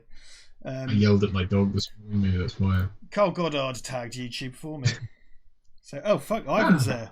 Wild Ivan appears. Ivan, my copy's in 4:3. I'm furious. Ivan, if you want to watch Tango and Cash, go onto the YouTube account. You can watch it in 4:3 if you want. I think me and Ivan caught a bit of this on TV not terribly long ago, I believe. Yeah, it was. Do you know what? This is yet another one of those things that has been on streaming services for God knows how long. It keeps coming out. You might also like. It's like, no. And then don't leave me alone. The one time when I need to watch it, and it was just like gone. There wasn't a trace of it anywhere to be found. So yeah, we had that little chat before we came on, didn't we? And I kind of thought it was more readily available than it apparently is. Yeah. So yeah, that's kind of fucking annoying. I'm just gonna make sure this candle isn't burning anything. No, the wall of wax is holding. That's good. I bought a proper desk this week, Duncan. It's kind of transformed my life. You have no idea. Oh, nice. Yeah, I did. I did the same. Last year, we bought because we were decamping things, readying the nursery for my old office. So yeah, I bought. It's nice. It's nice having a nice workplace. And so we're looking at moving house. Hopefully next year, maybe. Fucking tampons. Yeah. Fuck. I don't know why I'm saying that. It's just funny. I don't know why I would feel betrayed in any way. Fucking bastard. Duncan and his wife were like rats in a maze. They can't find their way out. But the maze is the property market. Take your medicine, Jack. Take your medicine. You see him like with a spoon. Yeah, no, we're looking at moves. So I'm hoping we're going to get somewhere that's, because we just need more space. You just do when you've got an infant, and yeah, so we need more space. So hoping that I'm going to get somewhere where I can get a proper decent office. There's no point trying to build a garden office here or renting somewhere to buy. But there is definitely there's a I've said this to you before, but there's a still a vacant office space in one of the sort of industrial up where I live, basically near Peterborough. There's a lot of industrial parks, and there's one with like a really nice office overlooking a lake, and it's really nice, and it's in this sort of area. It's not too built up. It's really, really nice, and I want that office. Yeah, and I drove past it again the other day on purpose because it's not on my way anywhere. I was just like, well, I'm going to check out the office. So now the economy's that'd be cool. You probably could get that office. Yeah, the rates might drop. Maybe. Who's to say? That's it. You don't know. Val Verde's new home. Exactly. That'd be cool. Precisely. Yeah. I'll tell you what I did this week. I sorted out my cybersecurity finally. I won't say how, because announcing how I did that on the internet is stupid. It's rather self-defeating. I consolidated my pensions. Yeah, that's right. I'm talking about my pensions, bitches. And I got my new desk. And I put my new desk in. I've just been sat here at my new desk going like, yeah, this feels good. It's really weird. It's a really weirdly all-encompassing feeling that I've had this week. I don't know. I've been on some kind of weird organisational tip. I don't know why. On top of all the work I've had to do, actually. So there you go. Yeah, baby. Consolidated pensions, bitch. I did my tax. Oh, yes. It's that time, isn't it? When's that? It's due in a couple of days, eh? I paid mine earlier in the month. I paid it. I paid it this morning. I was like, I'm sorry. One thing, I fucking... It's happened a couple of times since I've been self-employed. I've done like a tweet or something about, hey, shit, I've done my taxes, that sucked. And people have been like, oh, yeah, like YouTubers pay tax. And it's like, okay, two things. Firstly, don't accuse me of tax evasion on a public platform, motherfucker, or I will sue you. And secondly, like... Do you really think I'm very, very grateful for the money we do receive from this? It's not my full-time job. It's more so now than it was. But like, it's not my full-time job, dude. Like, I'm not... People sort of think if you have a platform, you're like this high-rolling YouTube millionaire just because you're on the platform. It's like, I'm not PewDiePie. Yeah, or that it's your only occupation. It's like, dude. Yeah. I wish it was. I would love that. We've repeatedly spoken about our careers and what we do, like repeatedly. So why you think that this is what we do full time? It's like, yes, but I only know you from that. It's like, why? This is one. There's a guy whose name was like AM or AC or something. Well, yeah, there's a guy on YouTube, and he hated us, but he really hated me. And one of his things was like, oh, what are you going to do when I tell the HMRC about the pathetic money you make on Patreon? And I was kind of like, well, if it's pathetic, I'd be below the tax threshold and not have to pay any tax on it. If you're going to tell them it's pathetic, have at it. But I was also kind of what am I going to do? Nothing. Yeah, well, I replied to him kind of like, well, firstly, that will go on this is when we first started up. So I was like, well, firstly, that's not going to go on this tax return. It won't be filed until next year. So if you're going to report me, you have to report me from April 2019 for that to take effect, at which point you'll find out that I reported it with everything else. But then because he didn't like that, and then he called you he said, you're a failed actor. It's like Shaun of the Dead. Yeah. You're a failed actor. And he said, and me, he said I was a paedophile and a PE teacher, to which I was like, how dare you call me a PE teacher, you fucking piece of shit. No one calls me a PE teacher. But yeah, he called me, he thinks I don't know where because clearly this guy had quite researched dislike of us both, because I ended up banning him because he kept kind of coming at me with really specific stuff in comments, and it was just like, okay, ban. I tried to be nice, but I was like, ban. But yeah, he thought I was a PE teacher, I think, and then he used that as a venue to call me a paedophile, which is not as bad as being called a PE teacher. That was the humour I'm trying to extract from the situation. But he thought I was a PE teacher, and I think he really thought I was a PE teacher for some reason. So I think if if you want to discredit someone, just throwing out accusations, baseless accusations, yeah, you're a racist Nazi paedophile. It's like, okay, fine. Well, this is why it's always, no one ever does that under their own name. That's the thing. I think that a lot about kind of people who accuse you of stuff online. When someone says something like that, all you really have to say to them is like, okay, say that to me under your own name, show me your LinkedIn profile and call me a paedophile, and then we'll talk, because I will sue you. Yeah. But when you're called Bonglord69 or whatever, like, it doesn't really fly, does it? Well, and at that point, you know what? Really the responsibility lies with us to just ignore them. Oh, I think I'm well into that. I mean, you've always been better at that than I am. But I'm well into that now. I think I'm seasoned enough at this, because in our old, in the old place, we had no control over what people said to us, and now when you wield the banhammer, it's kind of like, yeah, bye. Yeah, and do you know as well that I'm also just of the opinion is like, I only respect the opinion of people I respect, and no offense, but if you're Bonglord 78 or whatever, yeah, right. I don't respect your opinion. Because loads of the people who follow us, like loads of you guys that are watching tonight, we've like sort of come to know you and stuff. So like when you guys come to us and say like, "Hey, have you thought about this? Like maybe you should do this," and like we kind of listen because we know you. I think you guys are like rats in a maze. Also, paedophile. Jack Palance _69. You guys are like rats in a maze. But when some rando comes at you with that, it's kind of like, well, I don't owe you anything. Caspiness sent us £5 in a super chat. It says, "Was his username Hariva Olpa?" It was not. I think for legal reasons, I must qualify that it was not. Oh god, I see. So you're well behind me, but this has the classic wall of monitors before people had big screens. So it said you had to have like 32 14-inch televisions glued together on a wall in order to get and then it's like, how did they run that? Because there was obviously some insane amount of jiggery pokery that had to go on behind them to make it all one image. Yes, it is, and it has to be done, and it's done analog as well, with kind of boxes and switches, and because now it's more of a prospect. Like, I don't know if Ivan's still here, or Ivan, but you got a bit of Mark Alimo action going on. Yeah, no, because I know, well, Computer Museum, so one of Jason's kind of side hustles is he rents out vintage TVs for, like, people love to use it for, like, the MTV Awards, so there'll be, like, a stack of vintage TVs with the signal coming out.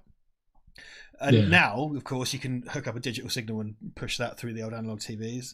Doing it in 1990 or whatever, fuck that. And it always looked like shit anyway. It's like on a fucking noughts and crosses board. He loves his rats today. Oh, I love it. Yeah, it's always really incoherent. So many newspapers in this film. So many newspapers. So there's cinematography in I'm at the bit where Kurt Russell's sliding down the electrical cable by his belt, which would never work, but it always seems to in films. Movies. It's like that and exploding barrels. Sorry. Carry on. There's a super chat, but I need you to do it because it's in my favourite. It's my favourite not real Stallone quote. Is it? Okay. Oh, there it is. Yeah, I'll do that again. Sorry. What's it? And I was just going to say the cinematography, like the sort of in the rain cinematography, is really good. Well, I wonder how much Barry Sonnenfeld did. I don't know at what point he left, because I'm not sure.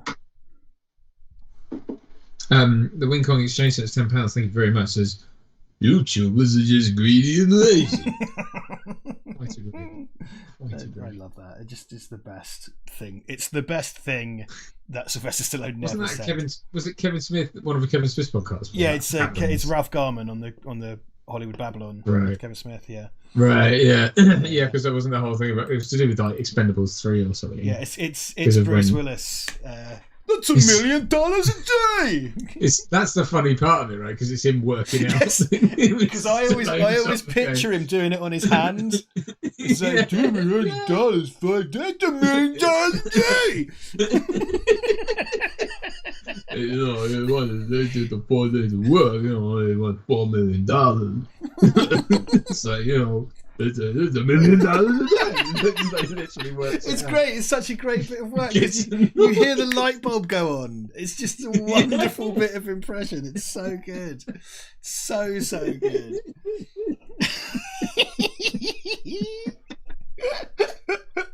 If there's Kevin Smith, the director, has a podcast called Hollywood Babylon, and they talk about Bruce Willis' Expendables. That's what we're talking about. That's what we're referencing. It's very funny.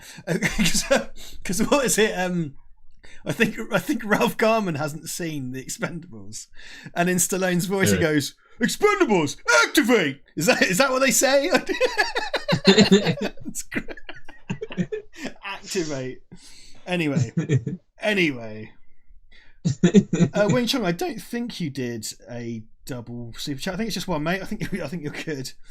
I think you're all right. I watched a bit of I subscribed to the BBC. I think it's called the BBC Archive on Facebook, and they just throw up kind of random old BBC shit. It was like usually from the 70s backwards, so it was quite interesting.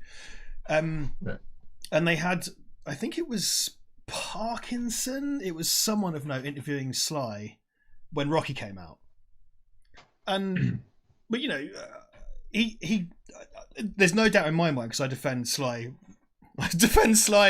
up to 1984 in a lot of ways. No, but he talks very intelligently about the state of Hollywood, how he came to writing his scripts, where he felt the industry was at that point in time, and what his place and contribution was. It's a really interesting interview. Really, he's a very, very intelligent man. He comes off as very, very astute, particularly for someone so young at the time. Yeah, he was like 30 or something. He was 31. 30, yeah, 30, 31. He really understands his place. Again, in that kind of post-crash thing, and he's talking about all these movies came out, and we'd just seen the end of the kind of insanely optimistic cheesy shit, but then I observed that movies became kind of really lacking in belief, or lacking in aspiration, or lacking in hope, and I wanted to do something different that still showed a kind of real life, a sort of sad reality coupled with sort of the ascension of an ordinary man. I was like, yeah, this is really fucking interesting, really interesting take. Wing Chong Exchange, the chat records, he's done 4 super chats. We see 1. I really hope you haven't been robbed of 40 quid, mate. We see 1 super chat, so don't worry. I can see 4. There's 4 things across the top. I've only got 1. All from Wing Chong. Yeah. I'm on as logged in as my account rather than the Val Verde one. Okay, I'm in as mine. I'm in as mine. I'm in as the Val Verde one. And the total doesn't reflect that from here. Okay. Yeah. It's weird. It must just be displaying it, I think. Clocking up. Yeah, I'm at the Q scene now. Right. Yeah, it seems that Omar just messaged me, and it seems there's another version that's 6 minutes longer. I spent time, I was fucking around doing thumbnails and posted on social media today, and I should have checked multiple versions of. I've got the postage stamp size one. Lucky me. Yeah. More Tango Alf Cash. Tango und Cash. Tango und Cash. Yes, no. Someone's dropped a Dorito in the chat mechanic, says Mr. HEC. No. Yeah, see this. So I just bought oh look, a bunch of people saying I only see 1, I see 1. Yeah, Wing Chong, check your bank account. Let us know. Let us know. You know how to contact us if there's issues, because looking at the metrics on my side, you've only given a tenner. You haven't dropped 40. But then I would say I think it's more just... Yeah. No, I think it's more just a display issue. Like something's gone wrong with it. It's just done the notification 4 times. I don't think it's charged. Well, let us know if it's charged you. So this the strip club scene, to be briefly chauvinistic, this strip club scene, Ivan and my friend Tom were just like, oh, you should look at Liz Hurley's Instagram. Have you looked at Liz Hurley's Instagram? Weirdly, yeah, I did look at it at work, because she worked with Brad on a thing recently. I love the way I say that now. Like, that's to give Brad an extra big head. Like, Liz Hurley worked with Brad. Yes, Liz Hurley worked with Brad. Yeah, but yeah. So no, I checked it out just in case she'd posted anything kind of from behind the scenes of that. because I was trying to see if Brad was a liar. But as well you might, notorious liar. You might, making these ridiculous claims. Is it me or is Sly Stallone basically wearing a Die Hard costume? Pretty much. In his vestments? Pretty much. Anyway, I'll make it quick. Yeah. She's been putting pictures up of her in her pants and stuff. She looks amazing, and she's 55. She looks incredible. She's 55. Yeah, she's 55. Okay. She looks amazing. So these pics. Ivan mentioned it, and I was kind of like, "Oh yeah, I saw some pic of her," and he was like, "No, go and have a look." Like, fucking Jesus, man. So somewhere there's an attic with a picture of a decrepit Liz Hurley, a portrait of Liz Hurley melting away. Parked next to a Monica Bellucci portrait. Yeah, exactly. Precisely. They went into the same kind of fucking coven. Yeah. Yeah, shit. I'm on the Terry Hatcher dance scene, which is what made me think of Liz Hurley. Oh, I'm miles away. I've got Michael Jeter being intimidated by Kurt Russell. He's great. He is great in this. It's one of the good performances in this. He's great as wacky Q microchip guy. No, not that guy. The Michael Jeter, the guy he goes into his wherever he is. And he's so Michael Jeter. Sorry. I was thinking of little Weasley fucking Q guy. Yeah, no, Michael Jeter's dead, isn't he? He's dead now. Yeah, sorry. I got confused. I was thinking of what's the name of the guy who plays the Q guy, because he's in. Anyway, he's probably dead as well. Whatever. Well, I'm just giving it a layer of fatalism. I just wanted to be on your kind of wavelength for this Tango and Cash hilarity. And I love that. That's one of my favorite things. Like, see, Michael Jeter has this really interesting energy that I don't think many performers have. So that bit where like Kurt Russell like cocks a shotgun at him and he just goes, he's like, it's like he really has like a animalistic kind of. He had that because obviously in The Green Mile was probably his most well-known performance, where he does like a kind of he's New Orleans accent. It's like fucking good, man. Dude, he's in The Fisher King as well. Like he's that tramp, and then he dresses up he goes in drag to that woman's what's her name's workplace, and he starts dancing on the table. It's really like tragic and sad, but brilliant at the same time. He's fucking good, man. Yeah, bless him. And they put again stupid wig in this. Yeah, bless him. The fucking Kurt Russell in drag because they've clearly spent so much time on it as well. Hey, Richard and Duncan, says Steve Allen. Which actresses did you fancy growing up? Kathy Burke in Harry Enfield. Thora Hird from Last of Summer Wine. Nora Batty from Last of Summer Wine as well. That's my top three. Right. Yeah. I just made everyone think I was a kind of prepubescent granny fucker. I watched what was it? The Harry Enfield with like they win the lottery. Wayne Slob or whatever. The slobs, and they win the lottery. And then it cuts to their new apartment. There's like a gold toilet that comes out of the wall and stuff, and like they've got a butler called Jeeves. And they say, what? Oh, yes, wit. And he goes, our round the world trip has been over, so we depart this very night. It's like, Jeeves, pack my bags and wipe my bum. And there's like they go like, we'll order a pizza, and he like phones up and orders a pizza, and it's like it's Paul Whitehouse, like, and there's like Domino's in their kitchen. He just drives it on a moped round the corner and gives it. So it's. I was that and the Far Show were just like fucking brilliant. I was always. Oh, was that dude? Hang on, wait. Was that bartender? Oh, I missed it. I have to check it. I'm gonna have to check my thing now. You're in the past, so I don't know. Yeah. Oh no, it's not. It's a different bar. So forget it. The bartender who handed us six, he looked like a little actor, but it's not. So I'll climb down. I was all about the what was it, the Merchant Ivory's The Terminator in Harry Enfield? Do you remember that? Where Martin Clunes was the Terminator. Yeah. It's like they send him back to like is it Victorian or is it like Edwardian? To kill Christ, isn't it? No, that's Mad TV. It's like a period drama. They send him back, I think, to the Edwardian. It's like Edwardian England to kill the great grandfather of the Human Resistance, and it's like Duke Fotherington Carstairs. Do you remember that? Duke Fotherington Carstairs, and it's Martin Clunes is the Terminator, and when he finds the Duke, he turns it into like a big sort of bit of cutlery and stabs him, and then they go, "Oh, Mr. Terminator, you've used the wrong knife," and then he dies of embarrassment or something. It was yeah. But when I was like 12, it was like, "Oh, it's Terminator shit." Okay, it's funny. Nice. Yeah, I know. It's sort of like that doesn't happen anymore. Those kind of shows, do they? It's like that, and sketch shows. It's all fucking comedy panel shows now and stuff. It's like, oh. It's funny, isn't it? I think. Do you know what? I think that's all on the internet now. I think sketch comedy's on the internet. Because like, I don't know if you've watched. I talked about this before, but Auntie Donna's House of Fun on Netflix. It's a really, really, really funny sketch show, and those guys have just been. Well, I say just. They've been doing sketches on YouTube for years, and Netflix gave them a show. And to be honest, quite a lot, because we share funny videos. Quite a lot of sketch comedy just seems to be on YouTube now. It seems to be the best venue for it. Because I we grew up on a diet of sketch shows, right? We were still fucking quoting the Far Show to each other 25 years later. Yeah. Sketch shows. Comedy, is it? 90s, is it? Old catchphrases, are they? Yeah. Lazy.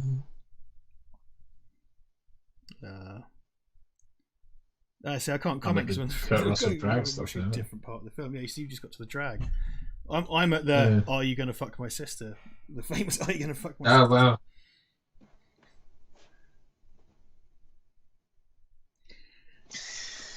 Oh well.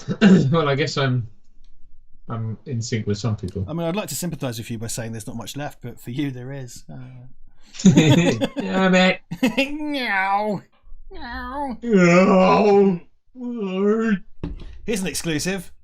Duncan and I stood in the same room yesterday, by which I mean we stood outside my house yesterday, but that's true, yeah, next to each other for the first time since March. It was March, wasn't it? Yeah. I think when we did the original. May, we met in a car park in Whiz Beach, which you don't want to know about Whiz Beach, in March to hand off some posters. And then yesterday. And this time we handed off posters. Yesterday we met on my driveway to hand off some posters. Really, so much has changed in the last year. In this strange gas leak here. That wig is ridiculous. So I think he died of cancer, didn't he, Michael G? Like he was young, relatively. Like in his 50s or something. No, he died of. He had a heart attack. It was because I know because I always remember it because it was on my birthday in 2004. Oh shit! He died. My 20th birthday. He died of a heart attack. Yeah, I know. It's really sad, man. He was, by all accounts, quite a tortured soul. So again, I think I brought this up before, and I really ought to do my research better. But there is a YouTube channel devoted to sort of those kind of actors, the kind of unknown knowns, if you want to put it that way. The kind of people who were in tons of stuff. Character actor, I suppose. Yeah, exactly. And he did a really great one on him, like just because he's just one of those people who deserve to have a story told. And I just don't think anyone was ever going to do it, were they? But like, he did like Richard Keel, and I'm sure he did Robert Zadar as well. Like just people who like you never really, you never had their full story told. And Michael Jeter was just one of those, like, he was just he was a ball of energy. Like he did one of the Oscars, I don't know if he co-hosted it, but he did a live performance at the Oscars with like Nathan Lane. They were in a play together. Oh shit. He was of that crowd. He was, he was gay, but he was of that kind of real like New York theatre crowd, like the Nathan Lane. He was very much in that sort of mold of like Nathan Lane and people like that, and just an insanely good performer who I think managed to, like, he brought that energy into film really seamlessly. Like I don't think you do that with a lot of like Broadway or West End performers who sort of come into film and then can't rein it in, whereas I think he absolutely got it. I mean, like The Green Mile is the easiest touch point for most people. Maybe not the first thing I saw him in, but the first thing I recognised him in, and it was just like shit, because it's not the biggest role, but it's this massively standout performance in that film. Well, it's a very pivotal role because obviously he's the one who he informs a lot of what goes on between the main characters and stuff. Yeah, he's like he's kind of the glue, isn't he, rather than the main player? Yeah. No, he's absolutely, but it's heartbreaking as well. Like his performance is absolutely heartbreaking. But that's a film I've watched in a long time, actually. Great Mile. Yeah, it's long, but it's I good. always liked it. I've always because it kind of in a lot of ways I think people viewed it as like, okay, Darabont wants to recapture that Stephen King Shawshank success, you know. Right. But I really liked it. It's funny. Shawshank itself was one of those things that, as little film studies boy, I used to love fucking Shawshank. I used to watch it all the time. I used to put it on the Sundays, and my disc was a flipper, because it was that Right. long ago. But I haven't actually watched it in really a long time. And the same goes to the Green Mile, which is a thing I liked a lot when I was younger. But I've watched The Green Mile more than I have Shawshank, and I think I've only really watched Shawshank a handful of times. It's one of those things you always catch when it's on TV about halfway through. So I'm so used to picking it up at wherever I'm at. But yeah, Jesse Johnson, who directed Accident Man, worked on Shawshank, and he was showing us those behind the scenes pictures on his phone and stuff. Yeah, he did like stunts on that or something. Cool. And so he was showing me loads of pictures of like him and all the actors and stuff at lunch and whatever. It was really cool. No, it was. I mean, dude, it's obviously it's kind of the '90s Citizen Kane, isn't it? Everyone kind of refers to Shawshank as being one of the greatest films ever made. I think it's fine. Again, I'm not. I don't. It's such relief. It's such relief for you to be the Debbie Downer instead of me. It's been my role for 8 years or something. Shawshank. No, I mean, Shawshank's great. It's just, I suppose it's one of those things where it's just like, I don't. You've got to, like, you need to sort of see it in the, like, it's objectively a brilliant film, and I really like it. I'm really that compelled to put it on very often. It's not a kind of film where I'm like, oh, I want to watch Shawshank, you know. So other than that, for me, it's something that I used to watch all the time, but I haven't watched in 10 years. Easy. I used to like chuck that on and just sit and watch Shawshank like of an afternoon. Like I just, and there's something coming up that I'll cash in to Tango with you about a scene that's coming up because of the time difference. You see what I did there? That's the quality content of Emily War Crossing. So when Tango and Cash are hanging Brian James off the roof by his feet, which we'll come to in a bit, this speaks to the Stallone ego versus the Kurt Russell ego or lack of.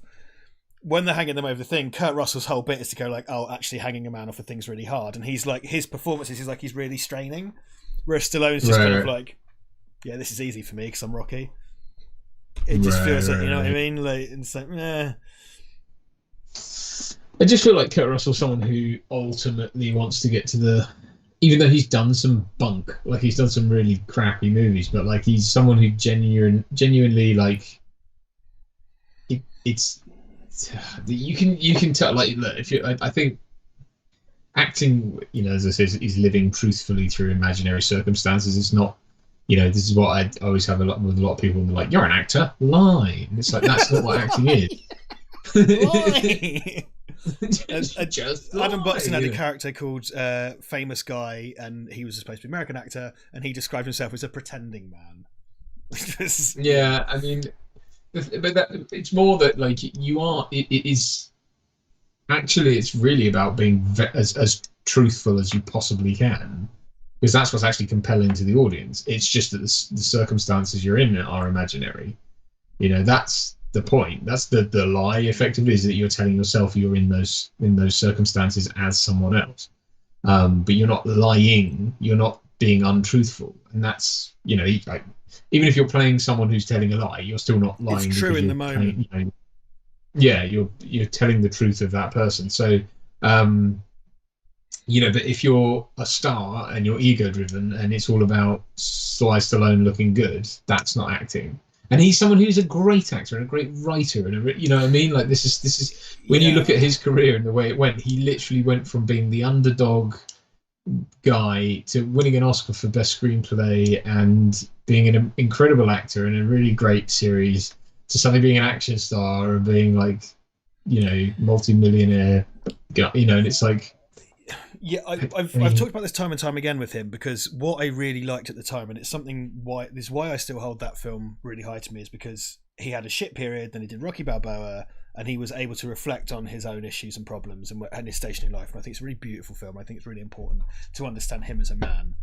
Unfortunately, what's happened since then is, since he got a bit of a resurgence, he's kind of been poisoned by the smell of his own farts, and he's then therefore gone. He's kind of gone back to his kind of 90s ego type stuff, with carrying the experience forward, but now because he's kind of like this elder statesman that also isn't really playing in the biggest leagues, he's kind of off on the sidelines a bit in a nice way. No one kind of troubles him for it, in my view. Yeah.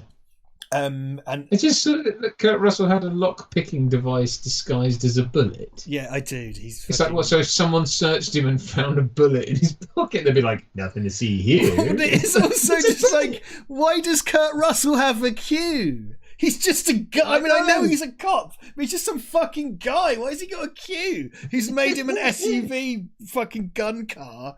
Like, it's just. This is what the LAPD have in their fucking like arsenal. And the car does look kind of shit as well, because it's definitely like kind of what Americans would call like a soccer mum. You know, sort of. SUV. I know, but that's another thing where it's just like John Peters was like, "Oh, Q and James Bond's really great. Let's put that in it." It's like, what? But it's not relevant to what you. So it's like, okay, now they're hanging him over the edge. Yeah, I see what you mean. But it's like, see, Russell really sells this as hard, and Stallone's just kind of like, yeah.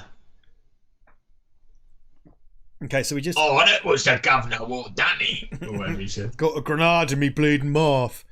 Randall Windle just gave £9.99. Thank you very much, Randall.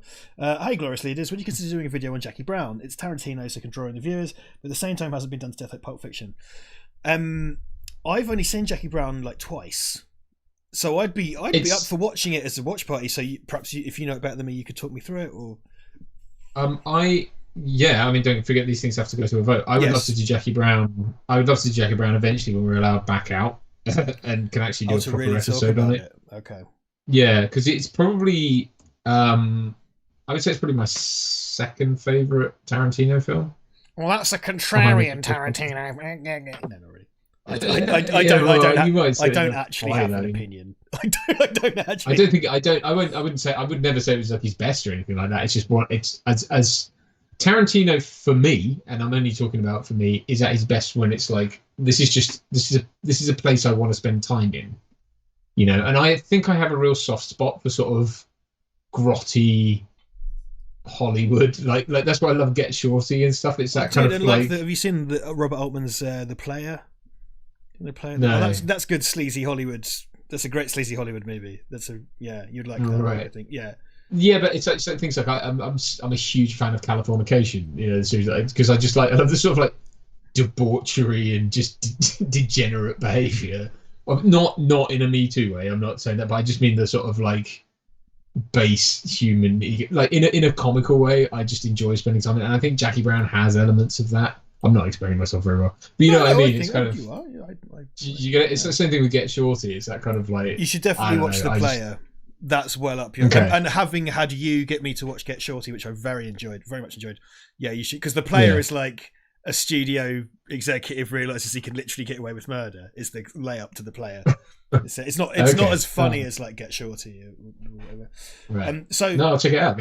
Randall, I absolutely would be down for that, but it does go to a vote. So if it wins a vote, then I am a fan. of Jackie Brown, and you know it's got some incredible people in it. You know, Michael Keaton and Pam Grier, who follows us on Twitter.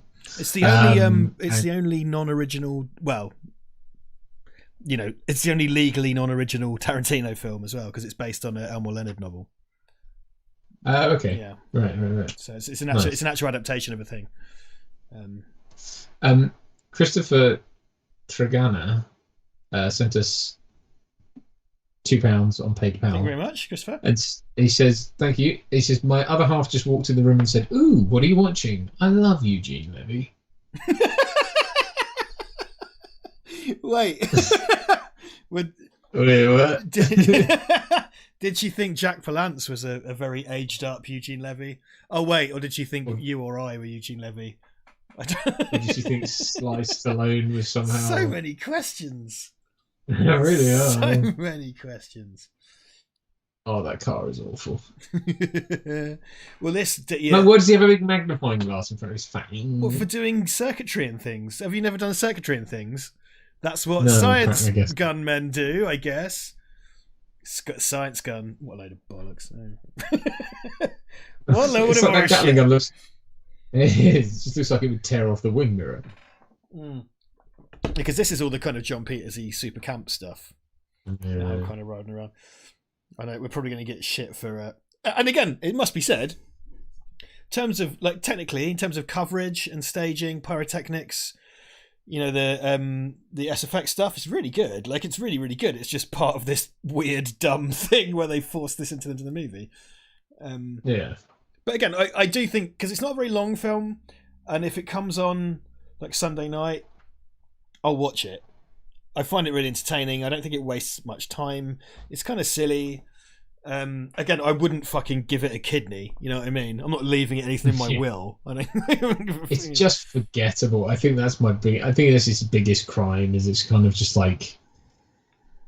I think people talk about it in the sort of pantheon of those, you know, like I don't know, the kind of 80s, 90s Stallone, Schwarzenegger, and it really isn't. Like it's so not that. I don't think. This is. I'd rather watch Judge Dredd. Well, you would rather watch Judge Dredd, yeah. No, this is something that, you know, someone like when you're in school, a mate would have this on tape and you'd watch it at a sleepover type. This is that kind of movie, and there are lots of those movies, and this is one of the ones where it's kind of like, hey, that was fun. Whereas like we're at a sleepover and. You know, because most like Commando and Predator and stuff, I watched at someone else's house, and clearly, you know, we now have a channel called Val Verde Broadcasting. Clearly, that left an impression. It's not called like Rats in a Maze Broadcasting, is it? You know, no. But yeah, I mean, yeah, you know, I don't hate it. It's not, and again, another one. I'm not going to say similar, a not dissimilar period. Like Demolition Man, we're both fans of that movie, aren't we? And yeah, just like fucking cool film that I remember, and you know is cool and I get on with. It's, you know, whereas this is kind of like it's fun. It's one of I just think it's one of those things where it's like the memory of it is better. You know, because it was for me. Like for the longest time, I really liked this film in my head, but then when it came to watching it, I was like, this is just awful. It really is. Though. It's just like what happened. We did the thing is when we were doing commentaries before, because sometimes I was there twice a week doing 2 a day.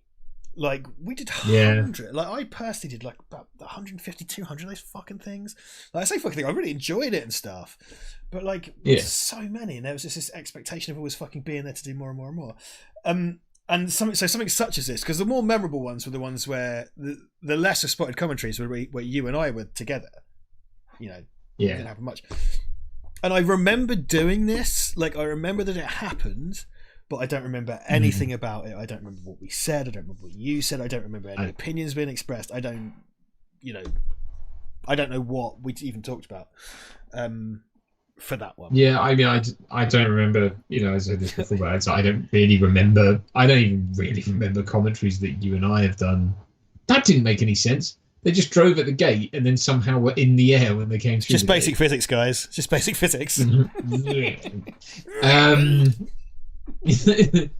Yeah, I don't remember. And people are so sweet. You know, like I said to Stephen, Vote Saxon 07, you know, that whole thing, you know, that he was kind of quoting stuff at me and from stuff we'd done years before, bless him. And I was just like, the thing is, this is the thing, because I'm really proud of like. And I feel bad. Like I feel bad about it. Well, I'm really proud of all that stuff, but the thing is, like, we didn't. People who watch it remember it more than we do because none of it was scripted at all. It was all off the cuff. So it's just shit we said, and I really hate that because I really hate that. It makes me quite sad because people come at me and say, "Oh, I thought it was really great when you said this, when you said that." And if it's like a kind of theoretical concept that I've always felt about that film, I'll just be like, oh yeah. But when it's some joke about like Sarah Connor having a badger living in her hair or something, I'm just like, this is a thing I said off the cuff. I don't remember saying that. Like, because when Steve came over, he was like quoting stuff back, and we were just kind of like, oh fuck, I just don't remember saying that. Like, because it was just completely off the cuff thing, you know. Yeah. And now I can't. It's not even like I can go check. It doesn't exist anymore, so I can't even go check it out or whatever. Yeah, but anyway, there you go. There's Ivan's putting the Liverpool score in the chat. I think he's got the game on and he's in the chat at the same time. Hold on. Adam Thornton, I think your copy might be the shit BBFC edited version that's also the only version on Prime. Ended up watching that version by mistake. Oh shit! So I'm watching a 4:3 edited version of Tango and Cash. What a miserable fate. Worse than that, you paid. It's true. For I can expense it. I mean, that's the best. Yeah, we'll expense this shit, mate. There's an insight into my tax affairs if you really. I don't. I only do that if I rent it. Most of the time, I buy them because I kind of actually want to watch them back again. Because I did like Body Snatchers and stuff. I was like, I'll just pay the extra and buy it because I really want to watch this properly, like rather than so at least I own it now. Yeah, right. But like, if I'm gonna rent it, I'll expense it because Okay. I am literally just doing this for you people. For you people, like rats in a maze. You're not entertained. It just said on OBS that Adam Thornton gave a £10 super chat, but I haven't seen it in YouTube. Yes. Oh, there it is. I can see it in. He's just no comment. As the one who's logged in, I don't get to fucking see it. It's insane. Thank you very Adam much. Thornton of the chocolate empire. It's true, yeah. He's a chocolate magnate. Chocolate magnate Adam Thornton. Oh, bless Thornton's is like La Senza. It's one of those things you buy your girlfriend when you're 20 because you think you're being a grown-up. It's one of those things.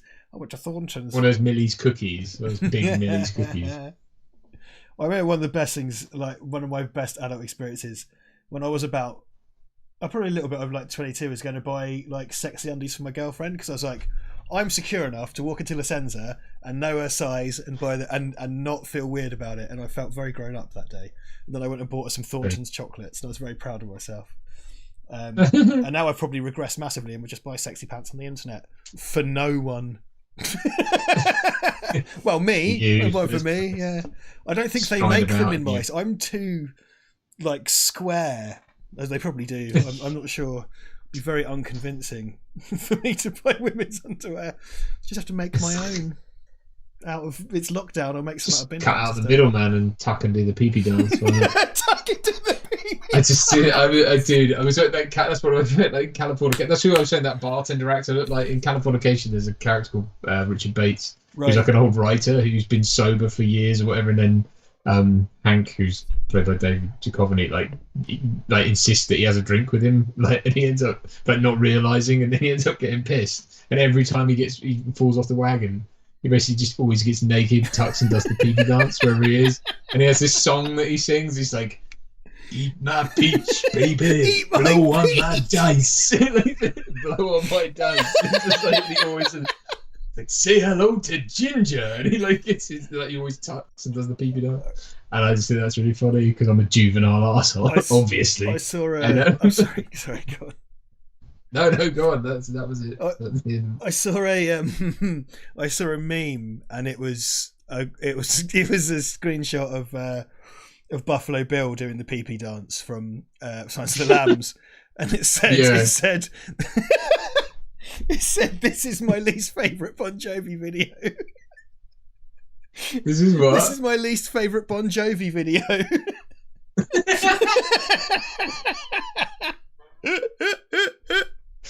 Oh, yeah, Ted Levine does kind of look like Bon Jovi. It's with the blonde wig and stuff. The wig, yeah. Or well, is it a wig or is it just stitched on human hair? I don't suppose it matters. It's stitched on scalp, isn't it, with hair on it? So now you cut out the middleman. And see, now I've got the thing where it's just like the super chat is Adam Thornton, Adam Thornton, Adam Thornton, Adam Thornton. However, don't worry, Adam. The total from the admin end does not say like £9,000. It still says £10. So don't worry.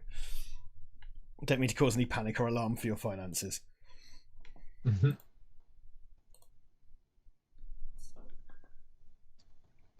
Ow, my finances! Oh, my finances! Oh my god! Yeah, bruh. I genuinely loving the horrible contextual irony of you having to watch more Tango and Cash with me. Dude, I mean, you're going to be on stream as long as I am, but like, it's just quite funny. I cannot tell a lie.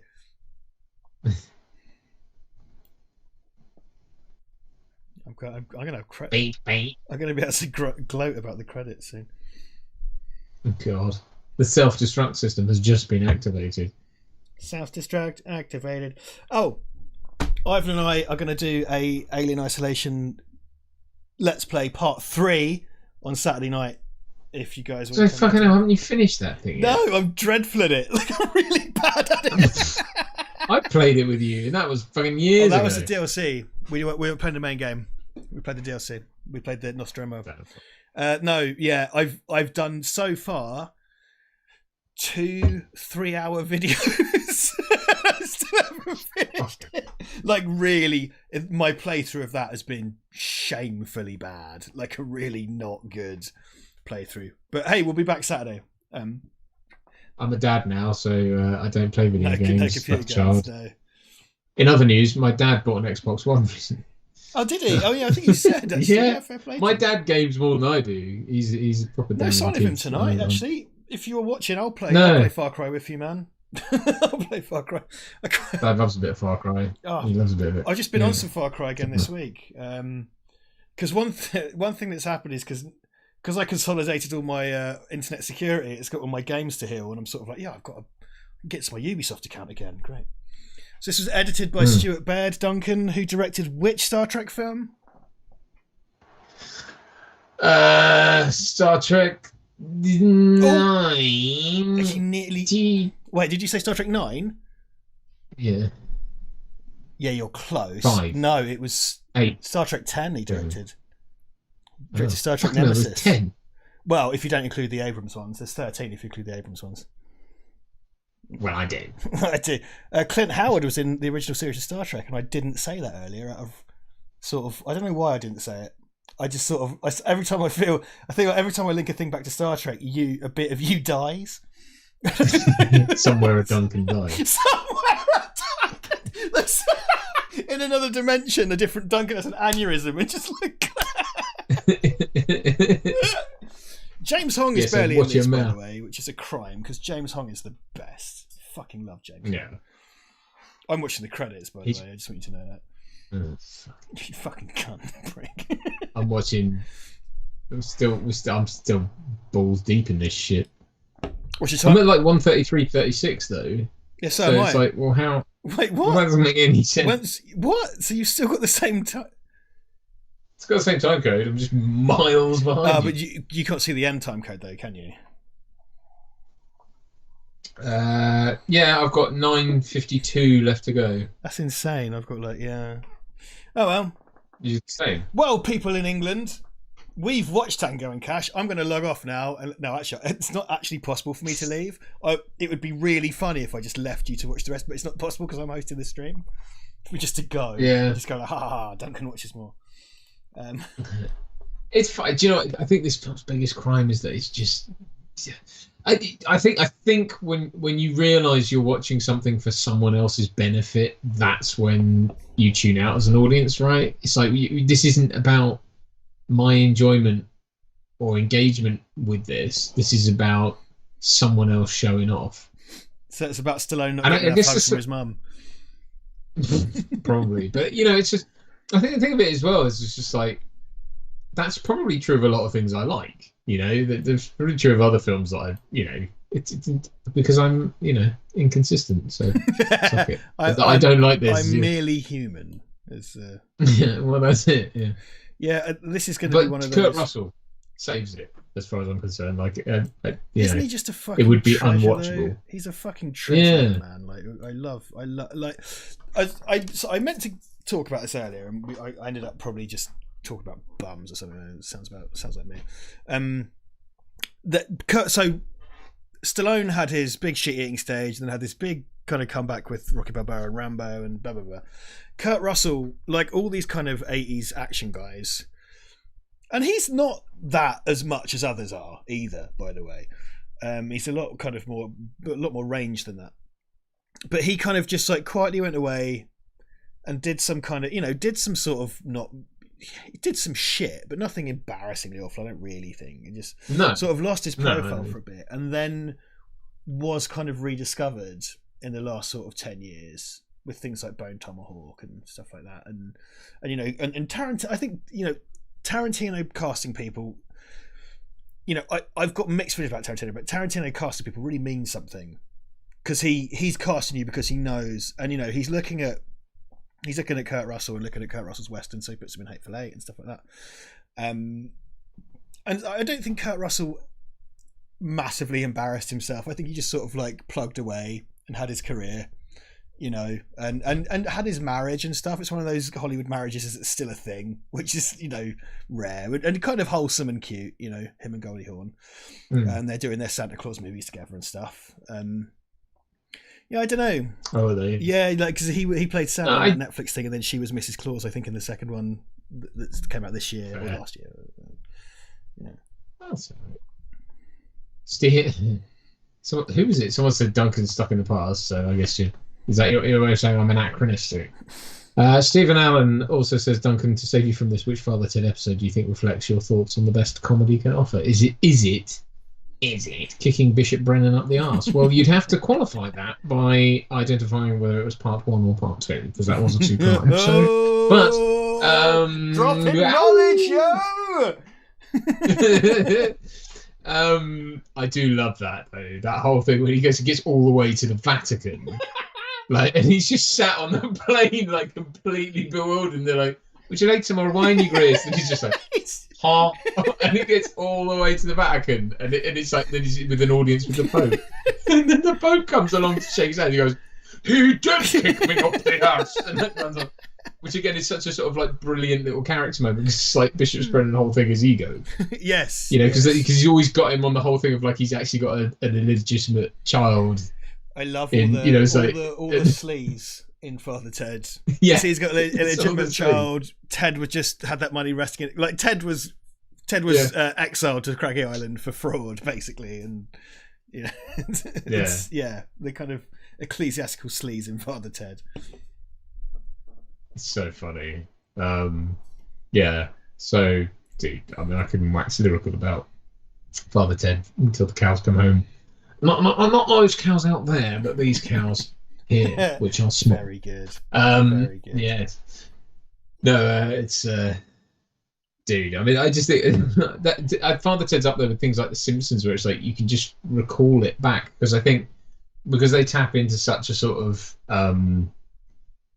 an energy that's goes well beyond, they know what you're thinking when they write this stuff. So it's like the style of $1,000,000 a day. It's like that knowing, it's being so ensconced in what's going on that it's the audience is kind of coming with you. And the same thing is true of Father Ted. I just think it was Father Ted always had that thing of because Graham Linehan has that. He did it with the IT crowd as well, setting up jokes. It's like that IT crowd episode where they changed 999 to 0158322. Help! Exclamation mark! Fire! Exclamation! He's emailing the fire department. 017273567. He's just working on his computer, and then the monitor just goes on fire. And they all burst in as well. That's the thing, because when he sends the email, they all turn up. Yeah. So it's all that stuff was just brilliant. He had a real handle on kind of. Again, it was sort of absurd comedy, but it came from such a place of truth. It really even just one of my favorite things is isn't it the Christmas special that's extra the Father Ted one where he gets the Golden Cleric Award, and they're at the award ceremony and they've got that, and it's in this dreary, miserable grey because Craggy Island is in the field. With with a marquee and everything, and it's the sound, the PA glitches out when she goes he's overcome personal obstacles or whatever, and he goes and then he goes, despite the whatever, he goes of bizarre irregularities, and it just blares out briefly, it just gets really loud. The money was just resting in my account. It's just and you never find out what that was. Have you ever watched? So I know it's groups of people, but Tina Fey as a writer. Have you ever watched 30 Rock?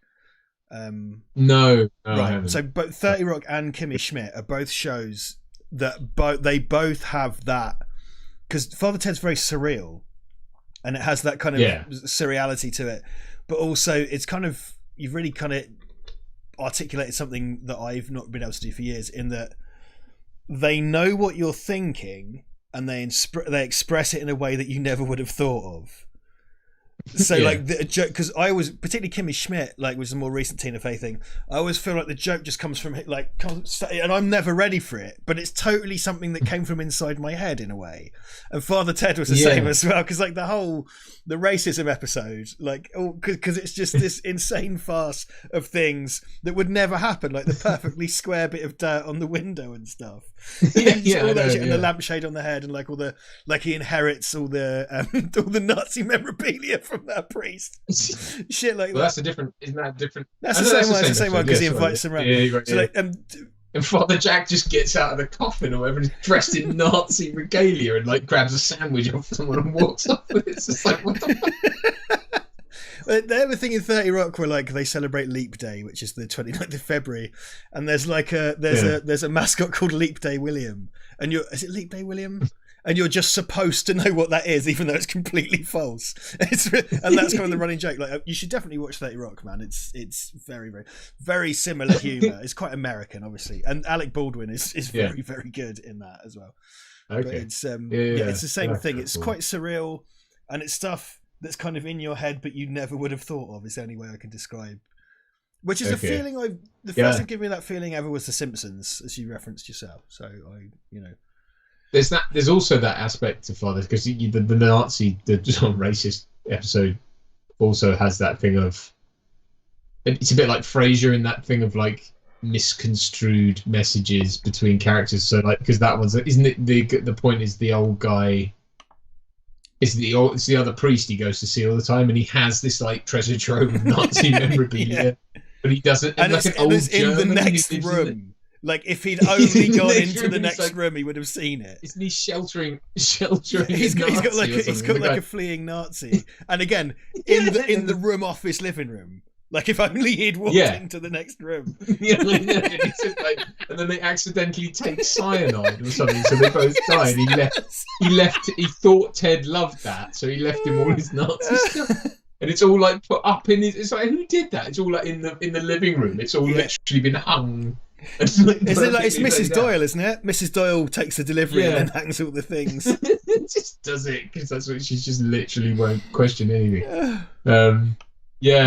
I love all that stuff, and it's just stupid jokes that don't mean. It's just like Father Jack wanting to get into small spaces. He was always my favorite character, like as a kid as well, because it was just like there's that bit where it's like the grandfather clock's off, like it's not telling the right time, so he adjusts it and it goes donk, and you just oh, that's that episode as well, isn't it? Because then Father Jack got in the Nazi coffin or whatever. Oh no, because he's dressed in the SS uniform, isn't he? And then so that's why, because he would, and that's the whole setup of the joke. So for some reason, Father Jack has this thing about getting in enclosed spaces that never happens thereafter. It's just for that episode. Because it's a very good. It's a sitcom that knows it's a sitcom. I think that's why. Oh god, yeah. Like, and it lays out the rules and the terms under which it's playing. Because I mean, the great thing about that is when it's sort of absurdist to that degree, you're never supposed to take any of this seriously. You're never supposed to, because there was outcry. I know there was outcry from sort of religious people at the time of Father Ted. Again, probably people who didn't watch it. About that, about you're taking the piss out of the Catholic Church. It's like anyone who watches Father Ted understands that this is a layman's view. This is someone who grew up being like under the auspices of a Catholic, being made to go to church or whatever, taking the piss out of their upbringing. Also, you should be allowed to take the piss out of the Catholic Church. But 100%, you should take the piss out of whatever you want. And it's like, I'm sorry, you can't, but that's another thing. But it was kind of like, if you really watch it, my stepdad at the time, who's very religious, he wasn't Catholic, but I remember making him watch it, and he thought it was really funny in the end, and he was like, okay, because it's so silly. Like, I mean, because you should really be able to, like, I know the famous thing of like Malcolm Muggeridge talking to Cleese and Palin about Life of Brian. Yes. Like, there's this shitty fucking thing, but you should be able to laugh at Life of Brian. But Life of Brian really does go after a lot of religious concepts in a fairly gentle way by today's standards, but it really goes after the concept of belief and cultism and stuff, because that whole thing of like, he is the Messiah and he's trying his absolute best to be like, no, I'm not, and they're like, oh yeah, only the Messiah, what is it, only the Messiah would deny his divinity, so like whatever he does, he's just doomed to fucking doomed to fail. Well, and the point of it as well is that it's not it's really not scornful. I don't think Life of Brian is particularly scornful on it's more mocking herd mentality or like like exactly. And the fact they even introduce aliens, because they do sort of, it does, I would say it has a kind of an atheistic worldview. No clearly, doubt. but only because if you were ensconced in that, you would never do that because you would consider it blasphemy. Yeah, well, I mean, because I think that is a generation of people who were expected. I think Britain was still in that era of everyone still had to go to church regardless of the fact they believed in it or not. Because even our dads, I can't speak for your dad's exact experience, but our dad's the same age, and my dad certainly had to do that, and my mum had to do that as well, despite not really. And when it came to raising their own kids, they were like, actually, we don't believe in any of this, but we had to, See, I had the inverse problem. I don't think my dad went to church at all, and my mum found it later in life and made me go. So I grew up having to go to church, and each time it fucking more. I just hate it. Right. Yeah. Okay. That is the inverse of my experience. I didn't hate, and do you know what? In a lot of ways, I value having the education in religion and actually not. In a way, because I'd never want to be an outsider who doesn't understand it and just forms an opinion based on ignorance. I have it as a sort of, I do know it and I know the goods and the bads of it. It's not just an absolute anything. So I'm kind of grateful for that. I mean, it means I understand it. I've just chosen not to be, religious, and that's fine. I also understand that like people who do, and that's also fine too. Just don't ram it down my throat, basically. Well, that's the thing. I absolutely respect religions. I just don't have any myself. I'm completely a-religious, but I was raised that way. But I remember some fucking kids, because even here, even when I grew up, like most of the kids I knew like went to church. I mean, not really on the estate, but the kids I knew from school. And I remember I found some kids going like, oh, Richard wasn't christened. It's like, oh, went to church on Sunday, did you? Sunday morning church, was it? No, fucking, like, what are you talking about me not being christened because I didn't have some fucking water dribbled on my face when I was a fetus? You don't go to church, you don't do any of that shit. Start a gossip about me. Cunts. What does that even mean? I'm going to hell. Good, that's where the good music is. You're only going to hell if you believe you're going to hell. Yeah, exactly. Sorry, I'm clearly holding back some resentment about that. Dan Lyles must make himself known. I think you're still in the chat, Dan. I've just popped into Twitter real quick because I had a sneaking suspicion, and Dan Lyles is, as they say on the internet, at it again. I'll pop it up on the. Actually, I don't know if you want to log into Twitter because you're tagged, but I'm going to pop it up on the stream. But Dan Lyles, a kind of unofficial Val Verde artist. I kind of feel like we don't deserve the skills of Dan Lyles sometimes. He's always doing this fucking shit, man. Like, it's so awesome. We definitely don't. No, I think I know what you're talking about because I saw this before the stream. It came up before the stream. Yeah. I put it on the stream. It's so good. That's because I quite like what he's done there, because he's taken you from like one of your films, so that looks, because that's proper, promotional photography. Yeah. Mine is from when I pretended to do Die Hard, which is the closest you get to me being in a movie. Well, no, that's true. I was in oddly enough, I was in Mark's film once, but I love that. That's fucking awesome. That is so good. I love the fucking Dan posters. That's fucking rad. Good one, Dan. I like it. He's the king, man. He's so good. I have no idea how you do that, because you've like raised the back, you kept the bullet hole. No, one thing I know from Dan is like Dan, having spoken to Dan a little bit about the stuff he does, he just does it from scratch. He just seems to do it from scratch, as far as I'm aware. He might say in the chat, but he just does this shit from like, what's kind of like, how did you? Because like he made the Masters of the Kazuniverse graphic for Risky Quizness on the L channel years ago, and I couldn't find it. And when we did Risky Quizness at Christmas, I was like, dude, like, do you still have this? And he just kind of casually went, oh, I'll just make it for you again. Like it was just like that. It's insane. And then he did the 50 Shades of Graham one for me. I can't remember. He did a few for me that night. Yeah, it is amazing. When Icon comes out, Dan did the poster for Icon, the Robert Englund doc I worked on, and he's also done the poster for the Pennywise one as well, the one about. Oh, you saw that one? Yeah, that was fantastic. Isn't it a double-sided thing where you see it inside the case? I think it's like a reverse. Yeah, it's fucking cool. It's really fucking cool. Yeah. No, man. Yeah. I mean, what can I say? It's just look at that. I don't know. It was a quick one today, boys. He says, just knocked that out between this and Lamb Plan, because I don't want to appear. I'd quite like to have those like framed on the wall, but then I'd look like some kind of deranged egotist that commissions fake films starring myself and you and just puts them on the wall, I guess. Well, I might as well. I mean, my wife, bless her, did that for me when I had my old office in the other room. She made me a wall. It was so sweet. When I was doing Erica, actually, I was away for such a long time that I came back. She'd repainted our third bedroom and made me a little office, and on one wall she painted it like a certain colour, and she'd framed like DVDs of my films and posters and stuff, really and put them all up on the wall. And then obviously we turned that into a nursery now, so but she's kind of put those up on a wall in the living room now, and it looks really cool. And in bless them, the prop department, when I finished Erica, they made me a plaque with like my police badge, and under like a plaque, an engraved plaque. It's incredible, that says like, "Thanks Sergeant Blake" or whatever, "Thank you for your service," whatever. And not whatever, it's 2002. It's like we made it. And yeah, it's really whatever. Signed Richard Dawes.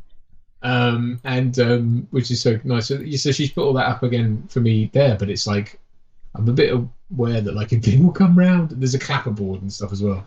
It's like if people come round, is it going to look like I did that as a big shrine to myself? Because there's all like fistful of leads up there and Kenneth and stuff. So, but it's kind of cool. I guess it's because I sort of up in here. I've been trying to make my room more homely since sort of last lockdown. And so Harry Partridge did a picture of me as Judge Dredd in the RoboCop poster, which was my Twitter bio for ages. And I will say that was a birthday present to me from Oliver Harper, which was a wonderful, thoughtful, lovely present, and credit is due there.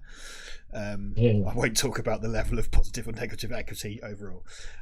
So between that and Dan Lyles did me as Judge Dredd with Dawn of the Dead behind me for his one. And they're both in the living room, and I kind of thought like, oh yeah, I could have like those in the room. And it's kind of like, what does that look like?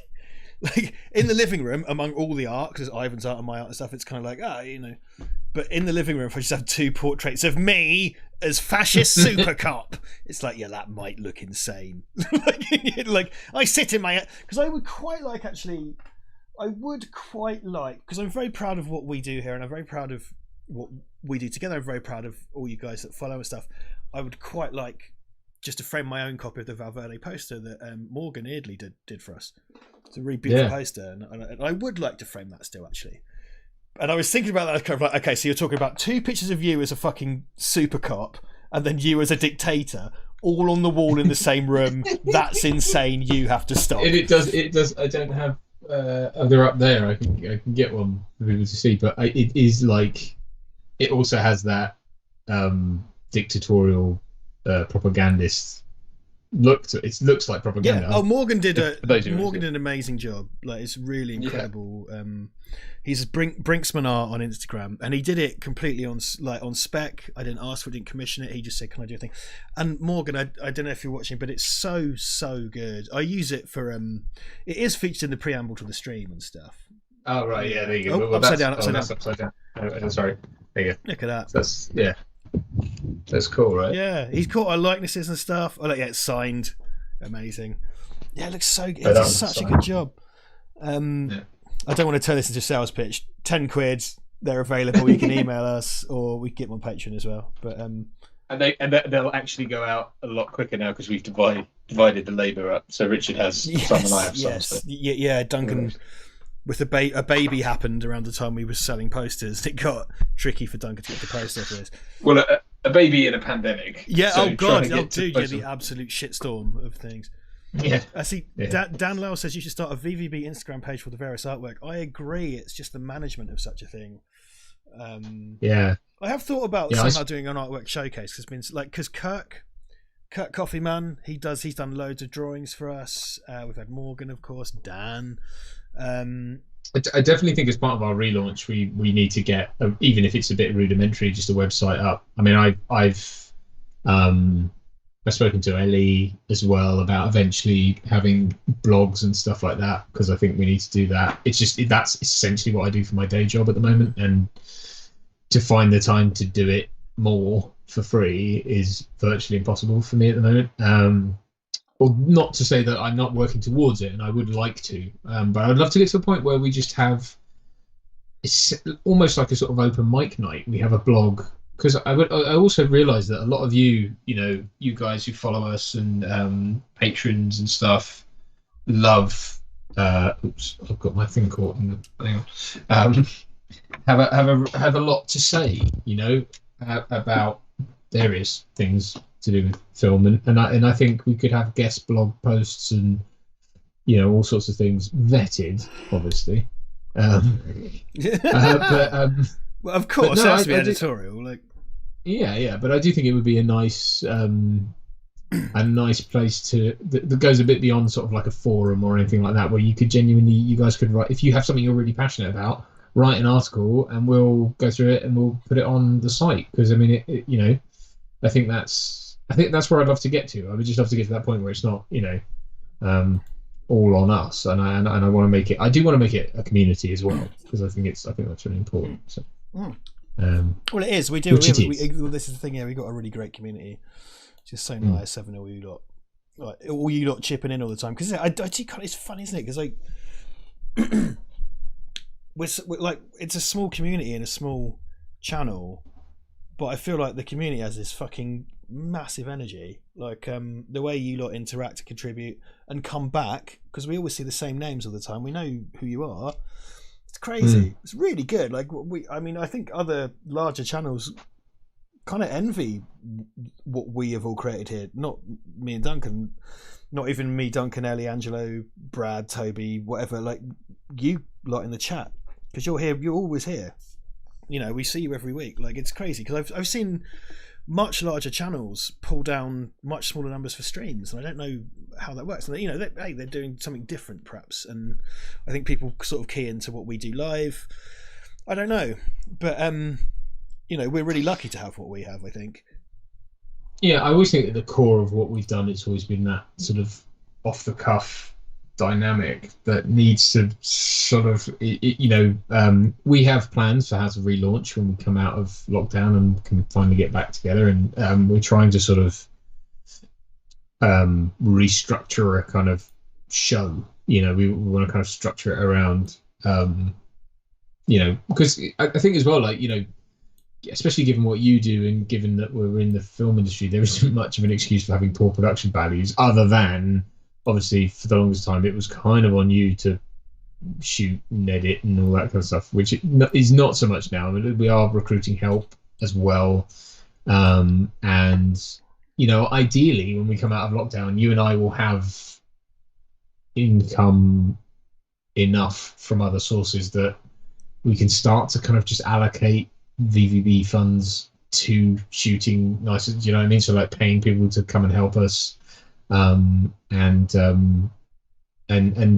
putting it back into it so that we can really up our game as far as that's concerned. And we talked about having all the pre-recorded stuff being really, really like high production value and everything. So that looked like you were telling me to shut up. No, I was stroking my beard. Like, oh God! I thought you were. No. Sorry, I've got just beard fiddling. No, I was just thinking about, because we talked about it's all good. We talked about this yesterday when you're over. So we don't know. I think I would rather release 1 or 2 videos a month with better production value than one every week like we were before.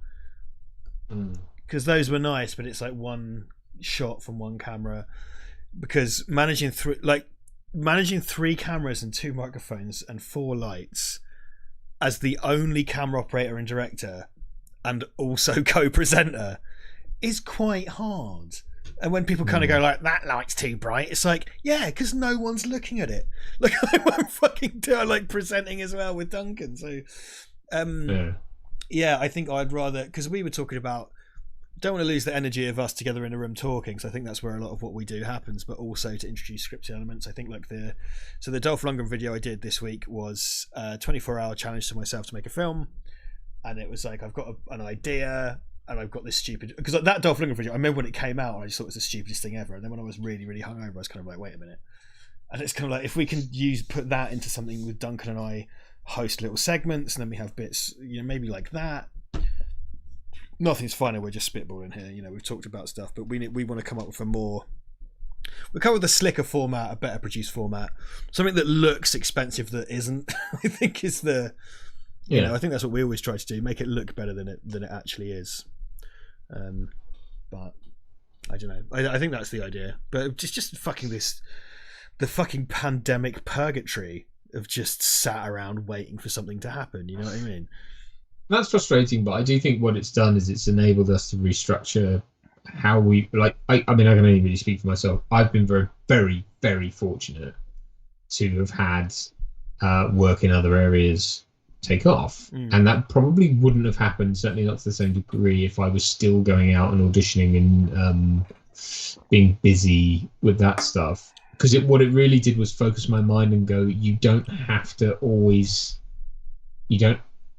excuse is the wrong word, but you don't have the excuse of, but I need to be free for auditioning, because that's gone now for the foreseeable. So there is no, like, you can just take on work of any stripe anywhere, and it doesn't matter because you're not sacrificing, and it really retrained my brain to understand that actually you can have it both ways. You can have a life and earn money and also be an actor, and so and also, I was very fortunate that I was skilled in a certain area, that the timing was right for certain clients to come on board, and it's just snowballed, which has been really great. And so for me, like what's been really good about that is I think when we come out into the sort of clear air after lockdown, I again very fortunate that I do have a couple of acting jobs lined up to happen after that, which is again super, super grateful for that.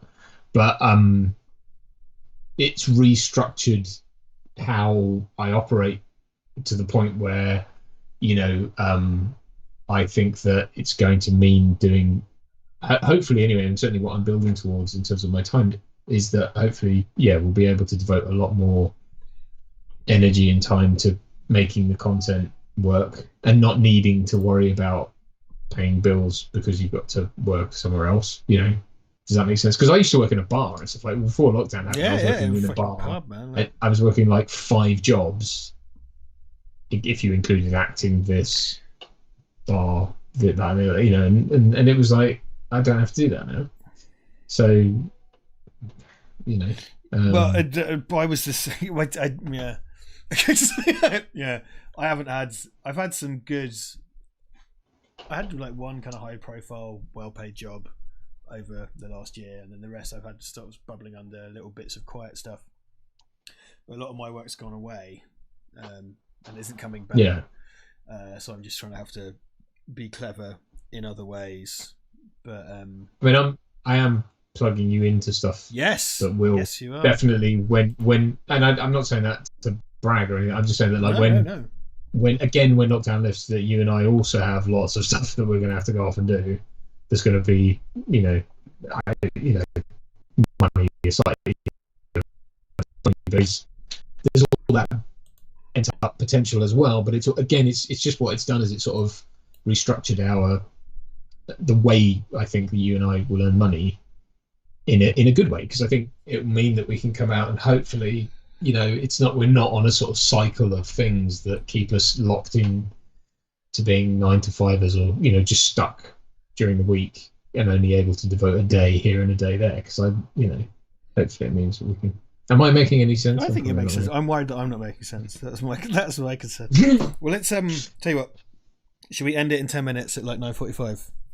Yeah, sure. Let's do that. Sounds good. Well, the idea was, I think it ain't broke as you know it. Hey, It's broke. Well, it's I hate that because people kind of go like, it is broke because your sound's shit or whatever. Fuck off. I was going to say it ain't broke. It is dead. At least as you know it. I think we're gonna, but we want what we come back to be better. We might end up just I'm not saying we won't end up come back doing the same thing, but I think we want to do something better, basically better production value, better made, perhaps more engaging, more interesting. The thing with that was as well was that it was called It Ain't Broke, not as a dig, but it was based on where we'd come from. To then have a sort of year and a half gap and come back with the same show that's still called that. You'd be like, what? Yeah. So naturally has to go away. That was a pun based on a thing, and those times have gone, and it's time to stop. So I mean, something with a different name and perhaps a bit more scripted. I mean, I was looking at Dan Lars is asking about Pitches Please. People, we do still get people asking after Pitches Please from time to time, you know. Oh, yeah. And I do wonder because it was a fun format. I wonder perhaps we could plug that into our podcast. He's confused. It was Pitches Leave or Pitch Please. I think because it turned out somebody already had a thing called. Because it turns out whatever we called it in the first place, I can't remember. Someone said something's already called that, and then so Ashens did a thing called the Sequelizers, where they make sequels, and some guy was kind of like, oh, and I hated this because instead of saying, do you think you've ripped off Ashens, this guy came out and went, oh, so you've ripped off Ashens then, and I was kind of like, I don't know what you're talking about. And he was like, he has a thing where they make sequels, it's called the Sequelizers, and I was like, well, these aren't all sequels, so no. And also it's a really broad concept, but I don't know, those I really liked those, man. I because the again, I was scanning through the best of to find some bits, and I was listening to the Bristol Steel Chart one.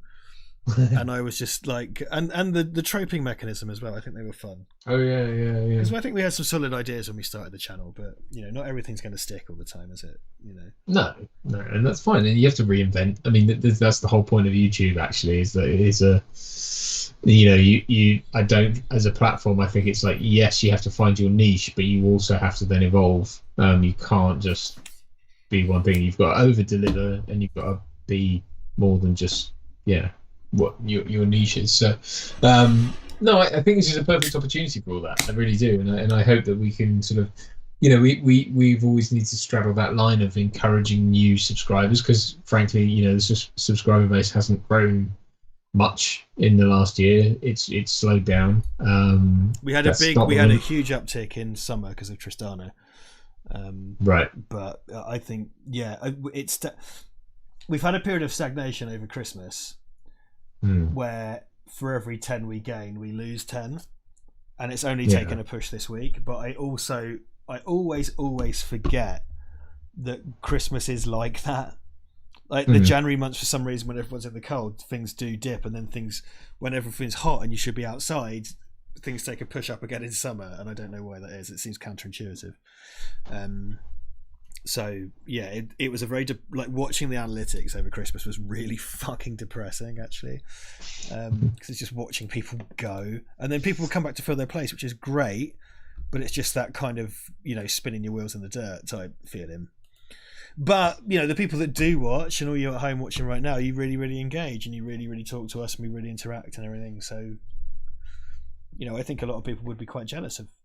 Again, it's weird because I do think people would be jealous of what we have with our community. Yeah, oh, totally. No, I mean, and then I'm hugely grateful. You know, please don't take anything I say to mean that I'm not hugely grateful for you guys, because I do think, you know, without you lot, we probably wouldn't still be doing this. I mean, I think, you know, once lockdown hit, if we'd been sort of languishing and people hadn't really been engaging, and I think if it hadn't gone as well as it went, you know, those first couple of years and then into this year, I think, we probably would have, I don't think we would have sacked it off, but I think we would have probably, you know, it wouldn't be what it is. It wouldn't be a regular thing. I think, I wonder. And not because we don't want to, and not because we don't like doing it. It's just because, you know, I think hitting on the watch parties was a make or break for us, because we knew we wouldn't be able to film anymore, and we did those remote content videos, which did well. But then the first watch parties did like ridiculously well, and it was just like, oh, hold on, we have something here, and that really energized us to continue, and here we are. I think. But there's a sad alternate timeline somewhere where we just fucked the whole thing off.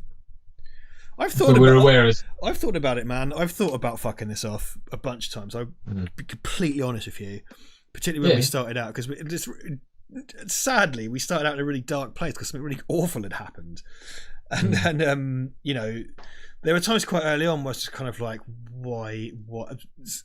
Sorry to be candid, but it's like, why are we doing this? It's like, why are we doing this? What's the point?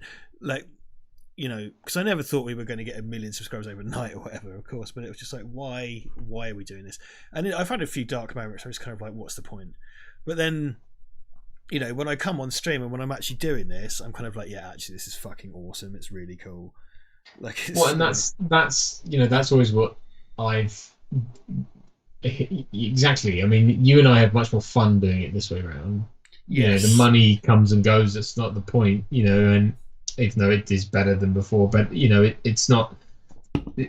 I think I've always said, like, if you put all your worth in the numbers, you're destined to you'll naturally live and die by them, and I think that's the wrong attitude to have. I think if you do it and you put your passion into it and you enjoy it, and you know, then you find your audience. If you do it and you're just chasing numbers, that's wrong.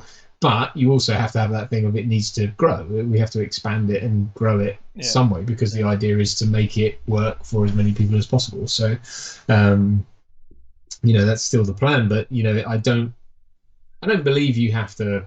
You can't have one without the other. I do think, you know, it's possible to expand the audience. Well, look, the bottom line is, because it's been like the tragic world of lockdown is like the good news is, me and Duncan get to hang out and have a drink once a week, right? We usually sit around after the stream just talking shit for an hour, you know. So we get to hang out once a week, which is fantastic, you know. So we get to do that. I do, so like, 'cause I really like. So I streamed some Silent Hill last week. Yes. And I do gaming streams of Ivan, but I don't like the video game music thing, which I'm going to bring back, and the gaming streams I do on my own. And sometimes I'm just sat around in the afternoon. This is going to sound really sad.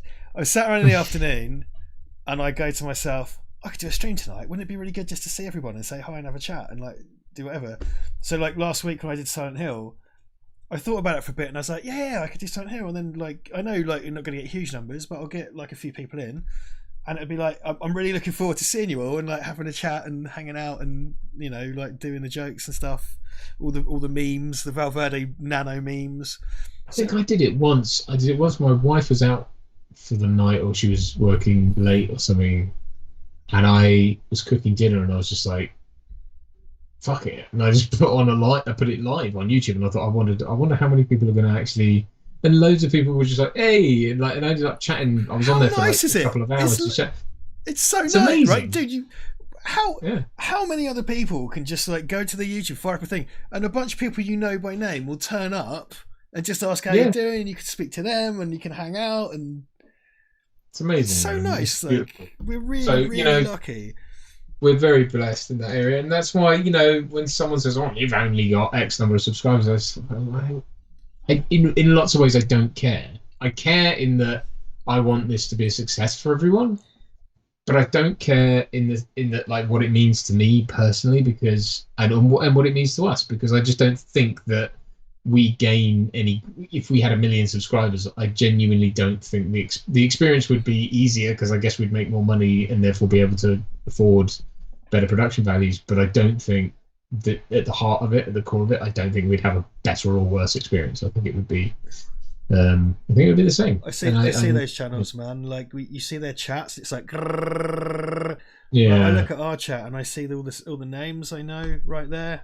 And like, even if we don't respond to everything you say, I see you all. Duncan sees you all. We look, we know. And you got a zillion subscribers. That's just white noise, right? Like I guess you lose those relationships when you become a big hit. Yeah. I guess it must work like that. I mean, I suppose you have an off-platform where, you know, Patreons or whatever can write stuff in. And yes. Well, that was the fucking mate. The hard-boiled stream was really fun. It was so good.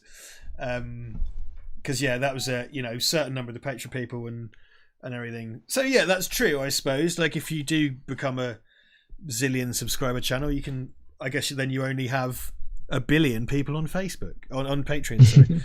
Sorry, see streams too. But like you get that because I think we had 20 odd on Sunday night. I don't think everyone was chatting, but yeah, it's really funny. It was a really, really funny, fun night, and it's a huge, huge privilege to have access to that because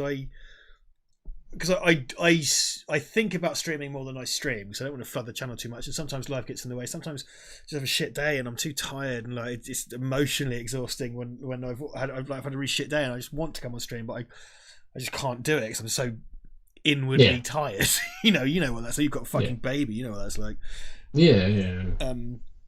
But I can, and people turn up. There'll be you guys, and we can have a chat and do dumb shit together, which is, I think, have a chat and do dumb shit together. If we can get that translated into Latin, is the Val Verde motto. Yeah.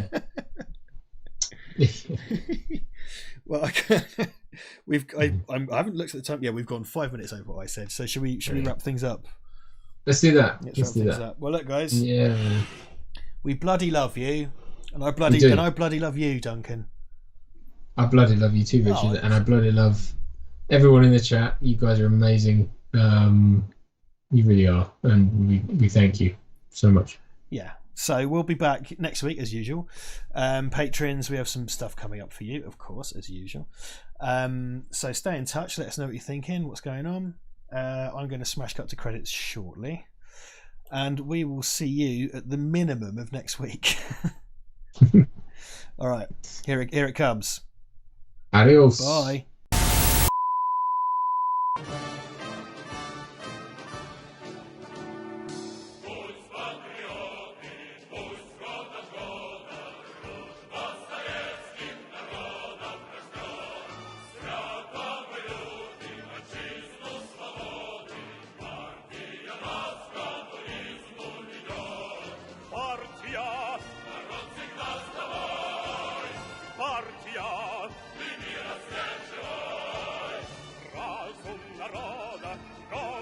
Naroda, snaga się brytru da